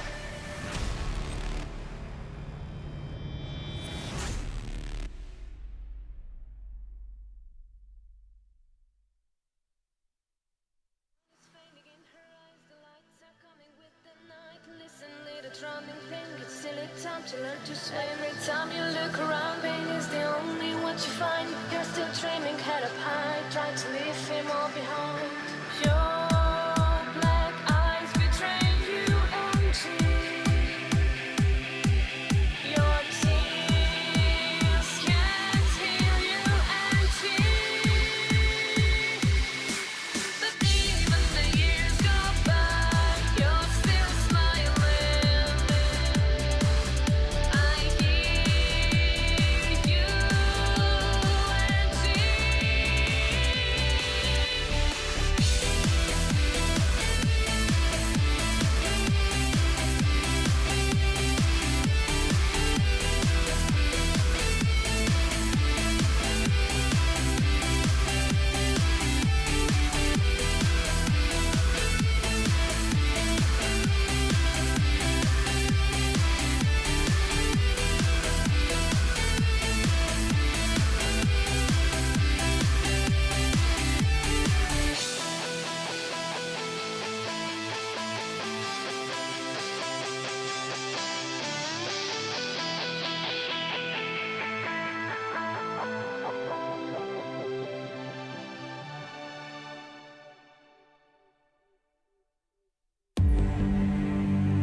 ESL Pro League is brought to you in part by Logitech G, Pay Safeguard, Legion by Lenovo, Mountain Dew League, and ESEA.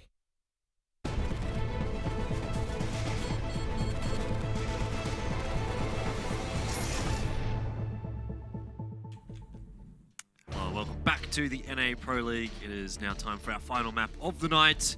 Immortals up against the Foundation, and it is looking very, very good for the Immortals. I mean, 16-2 in the first map there on Cobblestone. It looked like they weren't going to lose any of those rounds, realistically. Like, it was only the pistol rounds that kind of almost went the way of the Foundation, and one ended up going the way of the Foundation, and then they ended up losing to a force buy anyway. So yeah, 16-2. Pretty rough. They did avoid the 16-0, barely. It was 15-0 first half for the Immortals, and Immortals got perhaps a little bit too aggressive in their T-side pistol round. Didn't quite push together, but they rectified that 2 rounds later anyway, so yeah. all Whatever, said and done. much of a muchness, really. 16-2, 16-0, doesn't really matter. I suppose the round differential can kind of help, but at that point Plus you're already... 14, plus 16. Yeah. You're still making such a good name for yourself in that one anyway. But here we're going over to Inferno. We'll have to see how that one does turn out for the Immortals. Obviously, I don't think we're going to be expecting to see the Foundation really show up too impressively in that one. But I suppose stranger things have happened over on the mainstream. Cloud9 in the lead. Cloud9 in the lead, but marginally so. Maybe they started on the CT side. And they did get a 10-5 first half, so looking at this, they've obviously lost the pistol. So, unfortunate, but still getting a 10-5 half over SK of all teams is an achievement. These two teams, of course, slogging it out number 1 and 2 in the league at the moment. So big things from them. And of course, they're all trying to make it to those LAN finals. Yeah, and Optic Gaming there as well. Not having the greatest of times up against Liquid, going down on the 2 maps. But overall, some pretty, I suppose, expected results. Like, Liquid's looked pretty good lately. Optic has fallen off a tiny little bit, I think, as well. But this one here between Cloud9 and SK, that's a really hard one to call. I think it could go 1-1. Both teams should have a good shot at least getting a map. Yeah, exactly. These teams, of course, are the numbers 1 and 2 in the league at the moment. I think SK has it over Cloud9 by a little bit. I think it's 1 map win difference between them, something like that. The round differential is quite different. But these 2 teams pretty much guaranteed for the LAN finals in Dallas. And, you know, LAN is always the dream, right? All right. Yeah, it is. It is. So I think it's definitely a good shot for both of these 2 teams. Obviously, speaking of SK there, as well as Optic a little bit. Both those teams are going to be coming through to IEM Sydney, which is coming up in a few weeks, and we are obviously very, very excited about that. The dream. It is a LAN event. It's a big LAN event, a big one here in Australia, the biggest even for Counter-Strike on our shores. May 6th and 7th, you can go along there to that URL. I'm not going to read it out because it's very, very long. Check out that, pick up your tickets. I know probably a lot of people watching this are going to be in North America, but hey, I mean, you can come visit us down here in Australia. We have a very, very nice country. It's always going to be fun for a visit. Got some nice beaches. Maybe not quite close to where the venue of IEM Sydney is going to be, but still, it'll be a good time. Be a fun event here for the first time really in Australia. Yeah, it's not only the biggest Counter-Strike event we've had. I'm pretty sure it'll just be flat out the biggest esports event we've ever had. The biggest probably fully dedicated esports event, dedicated. I think. There's been big stages before. Yeah, there's been big stages. I mean, we have PAX in Australia as well, which is quite large. But yeah, I mean, it's going to be quite up there. There's obviously been a couple of other larger tournaments around the place, but never for CSGO, never this big. And so it should be a pretty exciting time for everyone involved. But yeah, interesting to see some of those international teams coming down under here that have never been here before. But obviously speaking again, or bringing this conversation a little bit back to NA Pro League, which is obviously what we're here for. Immortals and the Foundation are both not coming to IEM Sydney, but they are still trying to battle it out here at the moment, and maybe it's really only Immortals at the moment that's battling it out, because Foundation did not have an excellent performance on Cobblestone, and moving over to Inferno, I'm thinking it should be fairly similar here. Depends on, I mean, does it even really depend on which side they start on? Like, no, I think Immortals going to out-aim them no matter what. Exactly. Like, if Immortals start on the T side, even though it's less favoured, I suppose, on Inferno, they get the AKs in their hands, they just rush out, destroy everything, I think. Yeah, I don't think it really matters which side they're going to start on too much. It should just be rolling away, rolling through, pardon me, rolling over the CTs, really. That should be what we have going on. But to start us off, the Foundation going to take the CT side, so they have themselves a chance here on starting on the favoured side of the map. Yeah. Immortals will take the T, but I really feel like this one's going to be a very similar, just one team show, and that team is going to be the Immortals. All right, we're going to see where they do end up going, rushing down the banana here. Now walking. Looks like D's going to peek him, and the shots do come out here from Bolts. Henny, in the end, is the one to pick up the kill. And, well, good start for Immortals, now making their way into the B-bomb site, which is somewhat heavily stacked here. The smoke does come across for CT, which is going to make life for Dizzy a little difficult. Caboose, he doesn't even check the angle. That's an easy kill for FNX. And Immortals, they just steamroll all over this B-bomb site. No chances for Foundation there. Yeah, really nothing too much that they can achieve. So they're going for this retake, still spamming away with the pistols. 5-7 of ZQK does find one, but it's him and Dizzy against 4. Lots of work to be done for them, and Bolts tagged very, very low by the 5-7, but Dizzy almost entirely locked out. The kill is actually coming through. No, they find 3. Now Bolts left on his own, does find 1 more, but this bomb timer is ticking lower and lower. There is no kit available for Dizzy on just 5 HP. He's actually going to find the shot. Won't be able to jump. No, actually he's found a kit as well.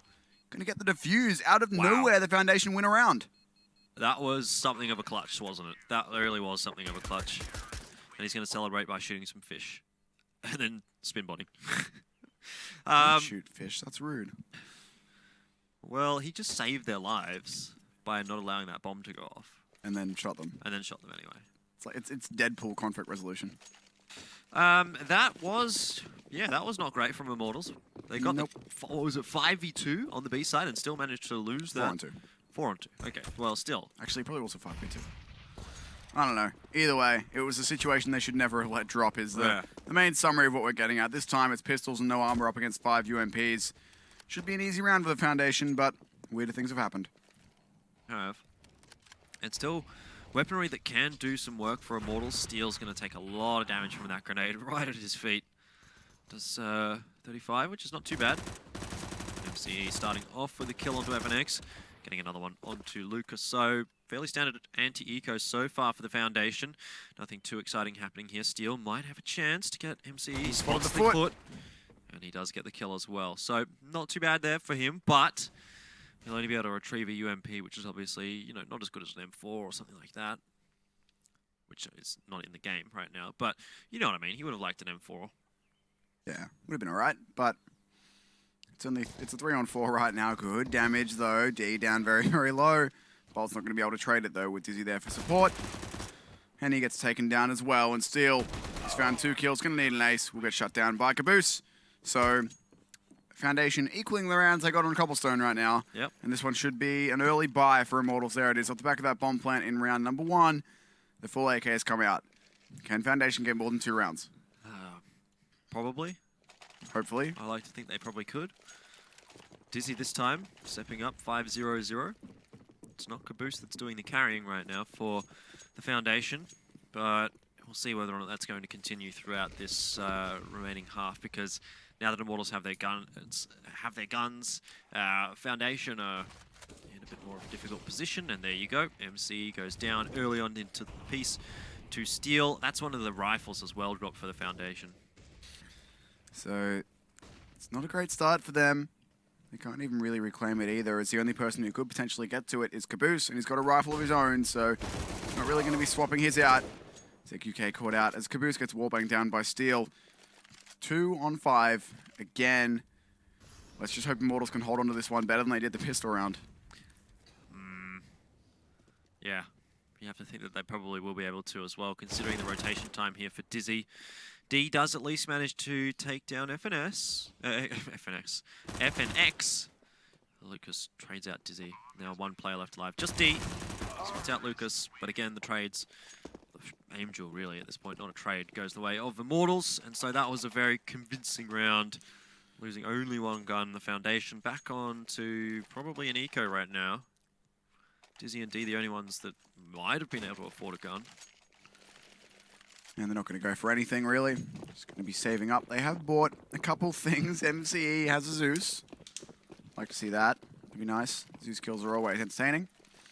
My favorite time in Zeus history, though, was when Cloud9 became Zeus 9, but yeah, not this time. When Zeus's became free, there was a glorious compilation of Cloud9 at whatever event they were at, just getting all of the Zeus kills, and it was great. But this time, it's all the headshots and none of the Zeus kills. Who is MCE? He's playing in apps. Really hoping someone pushes close so we can get him a little bit of a zzz, but...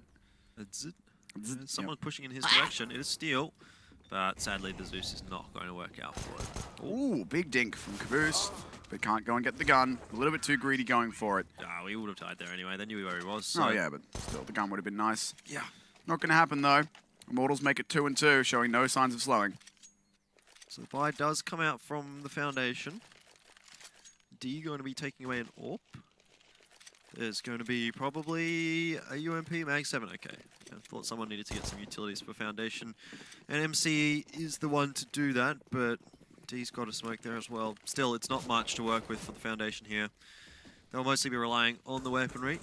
Probably on D to get an opening pick or something like that. Where is D playing? B-side. He is over towards the B side, yeah. Playing towards Spools at the moment, or Coffins as they are now, but I'm going to call them Spools. That's what they were. Back in the day, I sound like a salty old veteran, but back in my day, Back in my day. Back in my day. No, I'm not going to do that. Either way, MCE playing very close apps. He had a Zeus last round. He's got something similar, but slightly bigger this time. This time he's going to need to hit this shot, though. Caboose, though, opens up with 2, and MCE is just biding his time. Going to push in and trade out Steel with a wallbang. Upgrades to the AK as well. 4-on-2 right now. FNX and Bolts, lots of work to do. Minute to play with, but not really that much positioning either. The bomb is still within their control. He did leave that outside the apps, but still lots of frags to find. Well, what we need really from Immortals here is just to take as many guns away from the Foundation as possible, because their money at the moment, it is still a little bit lacking. So if they allow this round to go to Foundation with only, taking 1 gun away, then that's not really going to be enough work done by the Immortals. They need to take another 2 guns here, or even another 3. Just make it closer so that the CT side economy doesn't start to build up this early on in the piece, and it just doesn't seem like that's going to be the case. Bolts 1v4. He does manage to take down MCE. He might have a chance here. If he does take down that kill, he can actually plant the bomb on the A site. He doesn't know it just yet, but he'll figure out that the A site is now undefended, and he's going to get the bomb down here. So it's a 1v2. It was a 1v4, and it is clutchable. Chance here. They're both crouching in, not playing headshot angles, and Bolts turns away at just the wrong moment. Dizzy cleans him up with the headshot, so a good round there from the Foundation. Took more damage perhaps than they should have in the 1-on-4, but either way. Consolation prize for Immortals is the bomb down. That boot looked really not very comfortable as well, yeah.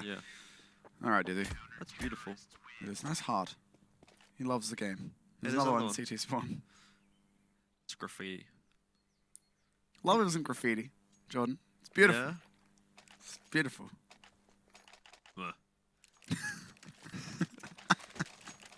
Good one. I don't know. All right. Immortals coming away with another buy here. Foundation, again, they themselves have got another buy. What's MCE doing here? Setting up for a smoke. Bolts is having a look down the banana line as well.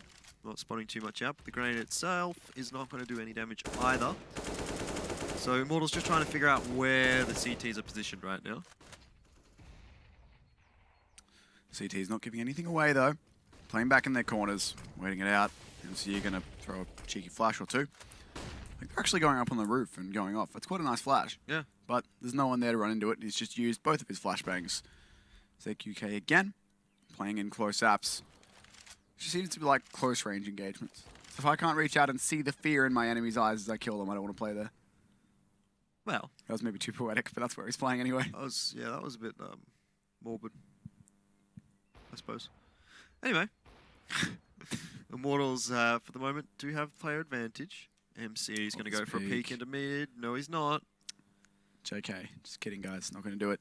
He's going back in now, though. FNX waiting behind this corner is waiting for exactly this.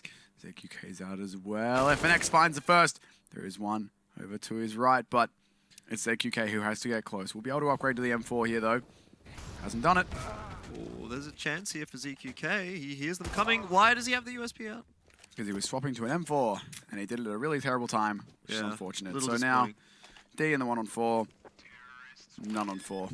FNX gets the kill immediately before I can even get too much said, and Money plays 3. Money reset, exactly. So there is 4K on Dizzy, but no one else really has anything. He could maybe drop some pistols out, but why are they... Okay, they're buying into this. That's interesting. Well, ZQK is $800 now. He had 1,400. Yeah. Spent almost half of it, so they're going for P250s and nades and smokes. It's actually a, if not for the armor, that would be a completely symmetrical buy, but, this round, there's not too much for them to get done. Bolts does a bit of damage there to D. Not able to get the kill though. Overall though, still favourable trading at the moment for Immortals. They haven't even taken really much damage at all. Bolt's down to 92, but it's much of a muchness really. Because they've been able to do a lot of damage over the Foundation. And again, they have control of their side of the banana really. And also control up towards the top of mid now as well. See whether or not they are going to be able to bust out onto the A-bomb site. As we are serenaded by the chicken. I was enjoying watching Bolts on X-Ray there. Like, I know he's pre-firing things, but the X-Ray through the wall just looks like he's spinning around in circles and shooting at nothing. But doesn't matter. It works. Lucas takes that MCE in the meantime. Back into a 5-on-4. Caboose trying to play around this smoke. Looking for an angle. Wants Steel to walk into him, but Steel's watching... I guess he's looking for feet there in the corner. Perhaps. Maybe. When the smoke fades. Yeah, it's just trying to get the early timing. Because smokes fade from the outside in, so that's fair enough. But now, Caboose is going to be able to win that fight. Steel can't hold the spray accurately. Caboose actually gets away with the gun this time. Needs to make the difference, though. 3-on-2. Dizzy has just a P250. Has found a kill with it, but Caboose can't find the kill. The bomb is back in T-spawn. It's already been recovered. Dizzy's pre-firing his way down Banana, trying to catch out something, but the cutoff for the rotation is already here. FNX with full health is going to be waiting in Library. There's nowhere for Dizzy to go. At this point, he looks like he's just going to be saving the AK over at B. Yeah, if he can. I don't think Immortals will push him here. There's two players with low HP. The only person who could is FNX. And he's at the moment just waiting in Library. Bomb does go down with about 6 seconds on the clock, so they use all the time in the round Immortals, but they use it well. Okay. Get the bomb down nice and safely. FNX is having a look at least. He's looking for him. Got to go all the way into construction to find him, though. If Dizzy keeps jumping, though, he's going to make noise. FNX now should be within audible range. No, Dizzy's actually doing the fancy little crouch jumping that you can do. So if you crouch before you jump and then uncrouch in the air, you don't make noise when you land. There you go. Sneaky. But you're not sneaky enough. Yeah, FNX is there. Damage done by Immortals. Foundation, again, probably going to have to eco this one out. Assuming they don't buy much into it. Immortals do have a full buy. And their money is starting to get rolling again, so it's feeling fairly similar to what we saw on Cobblestone, where Foundation, you know, they challenged the first couple of rounds, I suppose, but then once Immortals really got that ball rolling, it was all said and done from there. And maybe we're at that point again here for Immortals. I suppose haven't seen a gun round from the Foundation, you know, not the last round, or it was the round before. So next gun round, maybe we'll see what Foundation can show us. But this is just these couple of anti-ecos allowing Immortals to warm up pretty nicely into Inferno. Bolts opening up easily onto MCE. Straight through the smoke. One more trying to play close. Henny has one bullet left in the AWP and he finds a kill with it. Of course he does. Easy for Henny. Finds himself one more. Great Molotov usage, forcing D into a peak. Nothing he could do. Unless he just wanted to sit there and fry. Had to go for that and they were so ready for it. Henny whips out the CZ and ends him. Caboose does have a couple players in front of him. ZQK has a few as well, so either of them could potentially find kills if they can line up the headshots, but wow, Henny. Wow. Jumps across looking the other way, spins around, uses precisely 2 bullets. Easy. And gets the headshot. Easy, mate. I do it all the time in MM. Oh yeah? Tell me more about how much Counter-Strike you play, Mr. Wall of Tanks. Whoa. Whoa. Hey, I was DMG before the reset. Wish I could be as cool as you. Yeah, me too. Everyone does. Even Elfish Guy wishes he could be as cool as Elfish Guy. You heard it here first. Henny, very quick pick into mid, removes MCE. Diaz to B-hop his way back up Banana to safety after going for the AWP shot, finding nothing. All this spam through the smoke that... Did Steel just disappear when he died? Yeah, I think so. Next level strategy. Immortals employing the fake your own death and use the invisibility cloak method. Yeah, it's Harry Potter all over again. It really is. 4-3 though for the Immortals. Still in a good position in this one. Lucas waiting inside apps. Really wants someone to peek Boiler, but no one's going to give him that fight. Gonna have to move by himself and try and find it instead, but a man to the good, Immortals. They've still got a bunch of time to play with. B-bomb site would be an excellent choice right now for Immortals if they were to smoke off CT, go straight into the B site. They basically have free control of that, but seems like they are more interested in the A-bomb site. They will have a couple of players from the Foundation to deal with over there, but yeah, they don't have a smoke. That's the problem, right? So they have to come in through apartments mostly. D is going to push out here, gets the angle on a Henny. That's an easy kill. Oh Unfortunate for Henny, just watching the wrong angle, but the rotation from the Foundation, it's incorrectly called.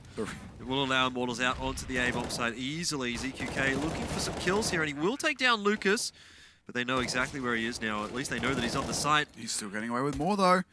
1 on 2 for Bolts. Knows that ZQK has to be on the side, and ZQK just spotted him moving into pit. Good Molotov, though, to force him back. Still looking for this peak, though, is Bolt. Has grenades coming his way, avoids them both. Looking for the shot, dancing around this hole in the wall. Just needs to play for time here, but they're about to come over through Graveyard. If he gives them too much time, and he peeks a little bit too wide, kill comes through. What a round out of ZQK, though. Staying alive on the bomb site for so long, getting 2 kills out of it. He really made that one possible. I thought he was going to go down for sure, but not quite. And so it does seem as though Inferno is going to be a little bit closer than Cobblestone was. Foundation looking much better on this site, on this CT side than what they looked like on Cobblestone. Immortals, for their own right, I mean, they are still trundling along quite nicely. Like 5 rounds on T side, they've got lots of money here. They can buy next round. Even if they do lose this one, they're still in with a pretty good shot at making a good first half out of this one. They are. It's been good for them so far, but it's also looking not too bad out of Foundation as they get boosted up high, and MC caught completely. A great entry frags out of FNX. Lucas steals the last kill from him, but that is the SK FNX that we used to see. That was very classy rifling indeed from him. Now D and Dizzy, with only a chicken to keep him company in CT spawn. Bomb sites are completely open. Bomb is going A, but there's 2 players for the T's over on B, and why not? Clear out everything. Don't give the CTs a chance to save a single gun. Yeah. Dizzy is going to be looking the wrong way. Lucas peeks around the corner, crouching under him to throw off the pre-aim. It's ballsy, but it works. And now Henny spots that D. D's trying to retreat towards the B bomb site. D is D dead. D-E-A-D. D-E-A-D. D-E-A-D. Dead. D-E-D dead. Just put a D on the end of D and it says deed. He's done deeded. Be like dead, but almost not quite. That sounds like Crocodile Dundee. I can't say that. It's not a knife. If you want to see Crocodile Dundee, come to IEM come Sydney. to IEM Sydney. You know, I saw the ESL Australia account tweeted a GIF of that earlier. Really? But it was Chiefs against Australis, I think, and it was. Oh no, it was Chiefs versus Optic. It was someone. It was that's not a knife. Chiefs are versing Australis. Yeah, I know that. But yeah, there was a Crocodile Dundee reference. There you go. So for more quality Australian humour like this, come to IEM Sydney. Bloody oath. Bloody oath. All Excellent. right. Enough of the Australian colloquialisms. That's a big word. Did you get it out okay? Colloquialisms. There you go. I don't know. It didn't come out. It came out Australian. It was just like... Colloquially. Yeah, just mumbled out. Just like Immortals mumbling out all the way onto the A-bomb site. I don't know where we're going with this cast anymore. It's gotten to that point where I've just done that much CS this week that I'm just like... Whoa! And he please. All right. Bolts closes out the last. Dizzy with the 1 kill, but only the 1. 7 and 4 for Immortals. And man, that's the thing as well. Even though Foundation are keeping it more competitive on this one, what they can't answer for is the random star power that comes out of Immortals. Yeah. Just one dude will be like, hey, just going to CZ someone through smoke. Yeah. I'm going to jump out of apps and get a kill. Like, oh, hold on. No. He's got a Nova and no armor. And they've also got 2 Zeuses. So this could They've be got a fun essentially round. 3 super close range guns. Yeah. It can work. Wait, is that Caboose with him? I thought they had the Zeuses stacked on top of each other. That would be hilarious. He's the God of Thunder after all. He is. Oh my goodness, look at that though. Steal straight into CT. Now wrapping on him through Con. CQK's here just quivering in his boots with only a USP. You can see through that smoke though, probably, because of the Molotov, but oh no, Caboose has a Zeus. Caboose is here. Caboose has a Zeus! Caboose gets the kill. That's what I'm going to go with. Yeah. Lucas does fall. He gets a little out there to make himself feel a little bit better about it. It's the best part about getting Zeused. The fact that you get to hear the noise. It's also the worst part, but... I'd love to get a replay of that noise that you just made. I'd love us to not do that. I think. I don't want to encourage this sort of behavior from production. Dizzy does find himself the 1 kill with a quick dink onto Steel. You've thrown me off. It's a 3-on-4. Well, it's not like you were on anyway. AK recovered by Caboose. MCE with the Nova. Still a Zeus alive on D as well. D just contemplating a bin at the moment. Fair enough. Maybe that's where the Foundation will find themselves after this That's game. Dizzy, my apologies. Alrighty then. Bolts picks up 1 more. Caboose completely takes the spray. That chicken is running very quickly on the spot. AK is denied. Oh, D. D, please. Yay! There we go. Two Zeus kills from two Zeuses. That's not bad. The dream. Dream, boys. At least the Foundation have something to get excited about. And they will be able to buy into this round. So we're back into a gun round. Admittedly, a UMP there for ZQK, but not too big of a deal. Still a weapon that can work. Double orb setup as well is nice for the Foundation, but oh, that's not a negative. It's an M249. That costs like $3,000 more. I guess Why? at least it's offensively viable, is the other thing. The Negev is not very useful on the T side. I like saw it and I was like, ooh, and then what? Oh, I thought that was a collat. I was like, No, man. no. Double orbs both get kills. 2 kills from the orb. So come on, Lucas, let's show us what you've got. What I want to see right now is that Steel and Henny need to die, and then Lucas needs to 1-on-5. That's what we're looking at right now. Oh, the dream. And never let go of mouse one. Fires 40 bullets. Better reload with 58 left. Yeah. Be moving in Can't be close getting now. caught with no bullets left. It's a problem. It's a legitimate issue when you have a light machine gun. This is probably a misbuy, but I do so want it to work. Lucas is just going to be a god of the M249. He's just been waiting until now. He thought, all right, this game is close enough, but it's time to unleash the secret weapon. Pull out the M249, boys. Get me some ace. He's just going to peek straight into an orb, though, but the shoulder peek is good. And MC is about to have a lot more bullets. A lot more bullets in his face than he's ready for. Is he going for a no-scope right now? Okay, no, he will scope in, but misses the flick. No! I want the M249 to get the kill. Jordan, let him do it. Steele's picked up 2 headshots. There we go. Lucas through with the M249. Surprise, Caboose. Guess what we got? More bullets than you. He fired 8 bullets for 1 headshot. I just want him to sit in the corner somewhere, really. Wait, he's got 2 kills? Oh, yeah, that's Steel that we're watching. Yeah, no, the skulls. Yeah, they're good. They're really... Dizzy's orb name is called Let Me Ace. By all means, D, go for it. Even though your team have already got 2 kills, the ace is yours. Lucas falls, though. Oh, my goodness. The no-scope. The no-scope. Henny now has to clutch with the AWP in a 1-on-2. Doable. Bomb's been ticking away for quite a while, though the smoke coming across. That's going to be favourable. Angle. He does spot out Shot G. there on the defuse. Gives away his position now and has no idea where those CTs are. Oh, my goodness. So much damage. We're so close. Oh, he gets taken down as well. Where is the M249? It's gone. Well, I know that, but it was more of a, I want more M249s in my life. Where did the M249 go? Henny, buy a Deagle. I don't think he can hear. Why did I say Deagle? I meant to say Negev. A Diggle? I meant to say Negev, not Deagle, or whatever it was. A Diggle for Diggity? Can you not? Oh, wow, boy. Look at that utility used straight into Banana. Immortals are not messing around in this one. Bolt's just charging straight up there, but D! Ooh, D! For his own right is not messing around. Destroyed right there with the AWP. Yep. Bolts and Steel left by their own, but there's a massive flank coming in here from Steel that D has no idea about. Knife him. Knife him. Do it. We're doing it. He's checking dark. There we go. Knife kill comes through. Steel grabs it. 2-on-2. And you got to imagine D right now is saying, what, where, how, what is going on? Knife kill ticks on through. Bomb going to go down on the B side. Good post-plant positions now and a bit of time to work with. The CTs both have kits, though. 2 mollies as well, though, for Immortals. So those could be quite crucial. Molly off the Banana. That's also 2 for time. Foundation. Yeah, that's true. Can get some... Oh, looking at the bike. It's a nice bike. What? Okay. Setting up for a molly by the looks of things. I don't think that's going to affect anyone from Immortals. Yeah, no, it's not. Steel finding the first kill as well. This bomb's been ticking away far too long already. Dizzy, I don't think he even has time here. He just wants a kill. He's going to get that at least, but there's no way this defuse is possible. He has bugged straight out. Bolts for his part, going to stay there and die with the bomb. Nothing he can do about that. At least he dies to the bomb and doesn't run into the Molotov and give a kill away, but... Captain goes down with the sinking ship. See, you say a sinking ship, right? But the goal of the bomb is for it to go off. So it's like the ship is sinking, but then it also did what it was supposed to. Yeah. Submarine. Yeah, maybe. Goes down. Kind of makes the analogy submarine. wrong, though. It does. Captain goes down with the sinking submarine and then continues business as usual because that's his job. Yeah, pretty much. Is it called a captain on a submarine, though? Yes. Are we sure? 100%. All right. 100%. Okay. Totally is. Oh, MCE's close, but Lucas does manage to drop off without losing any HP here, so could have been something there for MCE. If maybe he had been just a little quieter or held his shot for a second.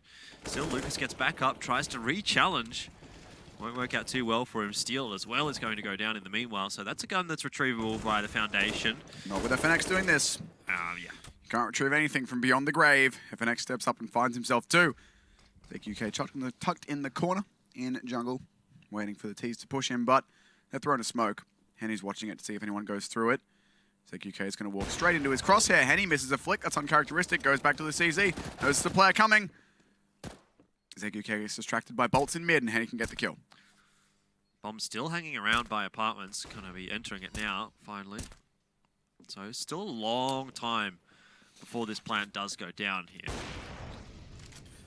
But at 3-on-2, positioning good for the T's. The CT's both stuck towards the one angle, coming together from Arch side, but the T's are all over this one, cross-firing everywhere. Gonna have to be a pretty massive retake effort from the CTs here, but that flash is good. They can start to move. They've been mollied out though, and Henny's gonna pick up Lucas. Henny's gonna pick up D with the help of Lucas. Lucas, for his own part, is gonna step in. Right, so 10-5 at the end of the first half. Not quite as one-sided as what we saw on Cobblestone, which was obviously 15-0, but still very, very good for Immortals at this point. Yeah, it is. So if they can win their pistol round at this point, they can just roll on through and get things done. They nearly had their first pistol round as well, but they drop a 2-on-5, 2-on-4, something like that. Very, very well played by the Foundation to come back into it. Wasn't enough, but they got some rounds across. They have got at least something to play with here in the second half, so they'll at least make it maybe a little bit competitive. But overall, I still think Immortals have got this pretty easily. I mean, it was the CT side on Cobblestone which was working out so well for them. So I would expect to see, really, that they should have a pretty easy time here in the second half as well, particularly if they pick up the pistol. Credit where credit is due, though. Foundation have won 250% more rounds here already than they did on Cobble. So, well, that's good. That's good. That's a start. There's some statistics. There you go. ZQK does have himself a Tech 9. No, I'm going to go with that, though. Henny in mid, pushing with the CZ. Not going to find anything, but the USPs are here, saving the day. 3 kills for them. Ooh, the Tech 9 does come through for ZQK, but he's going to need to get a 4K now. The rest of his teammates have fallen around him. He's already being spammed. Yeah, and the bomb as well, stuck fully in control of Immortals. Steel does actually take the duel. I think ZQK there was trying to maybe get a knife kill. Easy knife kills, easy money. But does not work in the end. So Immortals come away with the round. Foundation do not get the bomb down, so they should probably buy into this one. Does maybe look like they're not going to, though. Oh, there we go. Yeah, they will get the force out. Couple Deagles, couple P250s, and a Tech 9. A little bit of armor behind those as well. 2 flashes, 2 smokes. The bare minimum that you need to sort of bust in somewhere and try and get the bomb down, but Immortals should be playing this one fairly carefully. No more ridiculous aggression. They do have a Mag 7 over in Banana with a UMP backing it up, actually. Lucas playing close to the wall. The dynamic duo of the brothers, Lucas and Henny, sitting next to each other, spamming away. But the T's, for their part, not really got too much map control at the moment. They're moving towards apps, but the bomb and one of the players still in T-stairs. First kill goes the way of Immortals. Second one as well. Henny finding both of those, one of which was the bomb. So that's not great for Foundation. And it's going to be covered off very easily by Immortals as well. The crossfire from top mid and from Banana. Jumping UMP headshot. Easy peasy. Perfect. 12 for Immortals. Foundation ecoing this round out. I think because people are still buying the UMP instead of the Negev, I think we should make the Negev $1,000. Yeah. And then people will buy it. Yeah. I think that would be a fair nerf to the UMP. Yeah. Just make everything else. That's Valve's game plan, clearly. Instead of like actually directly nerfing the UMP, we're just going to make everything else cheaper until you buy things that aren't the UMP. Make the AK $50. You can buy a decoy, or you can buy decoy armor and an AK-47 on the pistol round. Easy peasy. Beautiful. This round again. It wouldn't be the pistol round then anymore, would it? No, it wouldn't. Oh man. This round again going the way of Immortals. Completely Immortals, who all the damage coming their way. Ripping apart Nation there. Expected on a round that was, just a fast rush Banana, but still. Yeah, so Immortals now 13-5. This is the first gun round that they're going to have to face here in the second half. But if they win this one, I mean, it's pretty much all over Red Rover at this point. Well, maybe already is here because it's a tough ask from the Foundation to come back into this one. They weren't able to get too much done in the second half of Cobblestone. Wouldn't expect much to come over here on the less favourable side of Inferno as well. The form that Immortals are in up against the Foundation right now is pretty good. They're not being challenged all that much. First kill does go the way of Henny. And again, full banana control for Immortals. Look at this. Look at where Lucas is. He just made a lot of noise swapping out for the AK, but a free gun is a free gun. Free lunch is a free lunch, and he's going straight through it. What is that? Apparently, he's playing on a controller and using the 180 bind. That's a thing. Is it? Yes, if you use a controller in Counter-Strike, it has a default bound 180 button. I've never played Counter-Strike with a controller. Neither have I. I've just watched people do it. But either way, Sounds horrible. Lucas demolishing 2 players there. MCE left all alone, makes himself known with the AK fire. FNX pre-firing with the UMP. Grabs himself an AK as a free upgrade. Another flawless round for Immortals. 14-5 now. Gets a, I think that was a chicken spray down on the floor. 2 more rounds needed for them to close this out. Foundation have done 3 rounds better than Cobble, but yeah. I'm not sure they're going to get any more at this point. Are they going to force into this round? That's the real question. Or do they try and take it to 15-15? They've just gone pistol armor, which is fair enough. But I think it's maybe too far gone even to get to 15-15 had they forced. Oh my goodness, Bolt. What is this aggression? Straight down mid and finds 2. Actually, Lucas steals one of them from him. Everyone just stealing all the kills.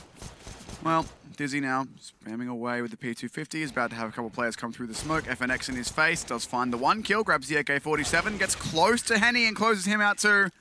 But steals there with the pistol. And at this point, Immortals lost some guns, yeah, but what do they care? Look at their money. Yeah, 1 round away. They can just close this out. Is Immortals from closing this out with a very, very convincing 2-0. One of the most convincing 2-0s that we would have seen in the Pro League, really. Usually it's like at least one map goes at least close, but here it's not happening right now. No. But maybe Foundation can show us something here now. Again, this is their second gun round of They need 10 straight rounds here. And they do. Ooh! There's something. That is something. Dizzy takes down Steel, but Henny answers straight back. Spots the shoulder peek, goes for the shot. Caboose there. Good awareness to go for that, but Bolts with a long spray. Gets rid of MCE. Caboose does close out Henny, but Lucas is here, backing up his brother, as always, even after he's died. FNX, perfect timing on the peak there. This is all falling apart. It's done. Done and dusted. 16-5. Really easy result for Immortals tonight. 2-0 over the Foundation, and didn't expect any less, really, from them. It was always going to be a pretty easy performance for them. But nice to see them being able to secure it. And they'll be happy with that, because it does secure themselves a couple more points, and that's what they want.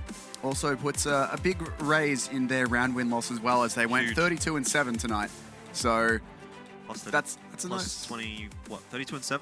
Plus 25. Plus 25, yeah. Mathematics is hard. Yeah, no, see, this is why I'm a commentator and I'm not a mathematician, all right? Yeah, exactly. See. I don't do maths. I'm not good at it. But yeah, look, I forgive you. Very good stuff from them. They'll be happy with that. Really couldn't have expected much better from them. Like, yeah, they could have got 16-0 on the first map, but like, who gives a damn, really, at the end of the day? They still get the points. They still completely and utterly dominate that matchup, and they just show how much stronger they are. And looking at the Foundation side of things, they now sit at 1-19. Pretty much guaranteed relegation for them, unfortunately, down into Premier. So, bit tough. That's a bit rough, but what can you do when you made this many roster changes? They must have made 5 or 6 throughout the season, not even counting the fact that they have functionally an entirely new lineup right now. They've got 2 players in there they've had before, I think, and 3 completely new ones. So yeah, there's not a lot you can do when you're making that many changes, and it's not even one player, then one player, then one player. It was they changed out 1, then changed out 2 at a time, I think, to get Slemmy and DSR in, and then they changed out 3. So it's hard. When you don't have a consistent roster, going up against some of the best teams in your region in North America, it's really difficult to get a look in. Well, clearly. They didn't get much of a look in today either. I mean, it is what it is. It's expected. What can you really say about that one? And when we looked at Rush and Luminosity as well, we thought that was going to be fairly one-sided. Rush at least was able to contest with Luminosity on the first map, but the second map fairly convincing as well for Luminosity there. So 2-0s across the night for both the Brazilian teams, and that's pretty much what we thought was going to happen coming into tonight, and I think both of them really delivered pretty much what they were expected to. Luminosity maybe could have closed out the first map a bit better, but still a win.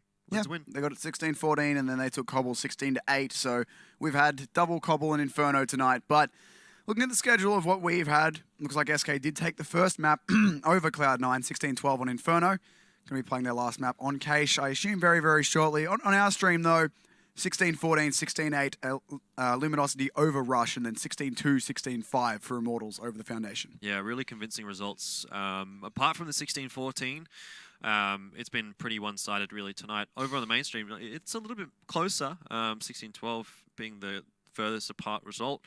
But overall, it's been a good night for us here on the secondary stream. Still one match to go, even by the looks of things, over on the mainstream. So Cloud9 and SK up on Cache. It's a decent map for both of those teams as well. So should be a bit of a crack. I might even just watch that after this. Yeah, it's pretty much always guaranteed to be a good game when, of course, Cloud9 and SK are good teams. But whenever you have any sort of league and it's number 1 and number 2 going at it, it's always going to be a good time. So that one should be, I'm assuming, very, very close as well. Cloud9 are good on Cache. SK, of course, are good in anything that they're allowed to aim map on. So that one, I'm not going to call it, but I think that could go either way. So good maps, but on our stream, we're done. We've had our 4 best of ones. We've had a close result, a bit of a further apart result, then a 16-2 and a 16-5. So yeah, so it should be a well, a pretty good night for maybe SK if they can get that 2-0. But I did say I thought that could go to a 1-1, and I would have said I think Cache would have been Cloud9's better map of the two. So maybe we'll see a 1 apiece out of that. Could go that way. Never going to be a 1-1 between any of the teams that we saw tonight. As we said, we've pretty much seen everything that was expected. The 2-0s going to both Brazilian teams, proving to be much, much stronger than their opponents tonight. So good night of Counter-Strike.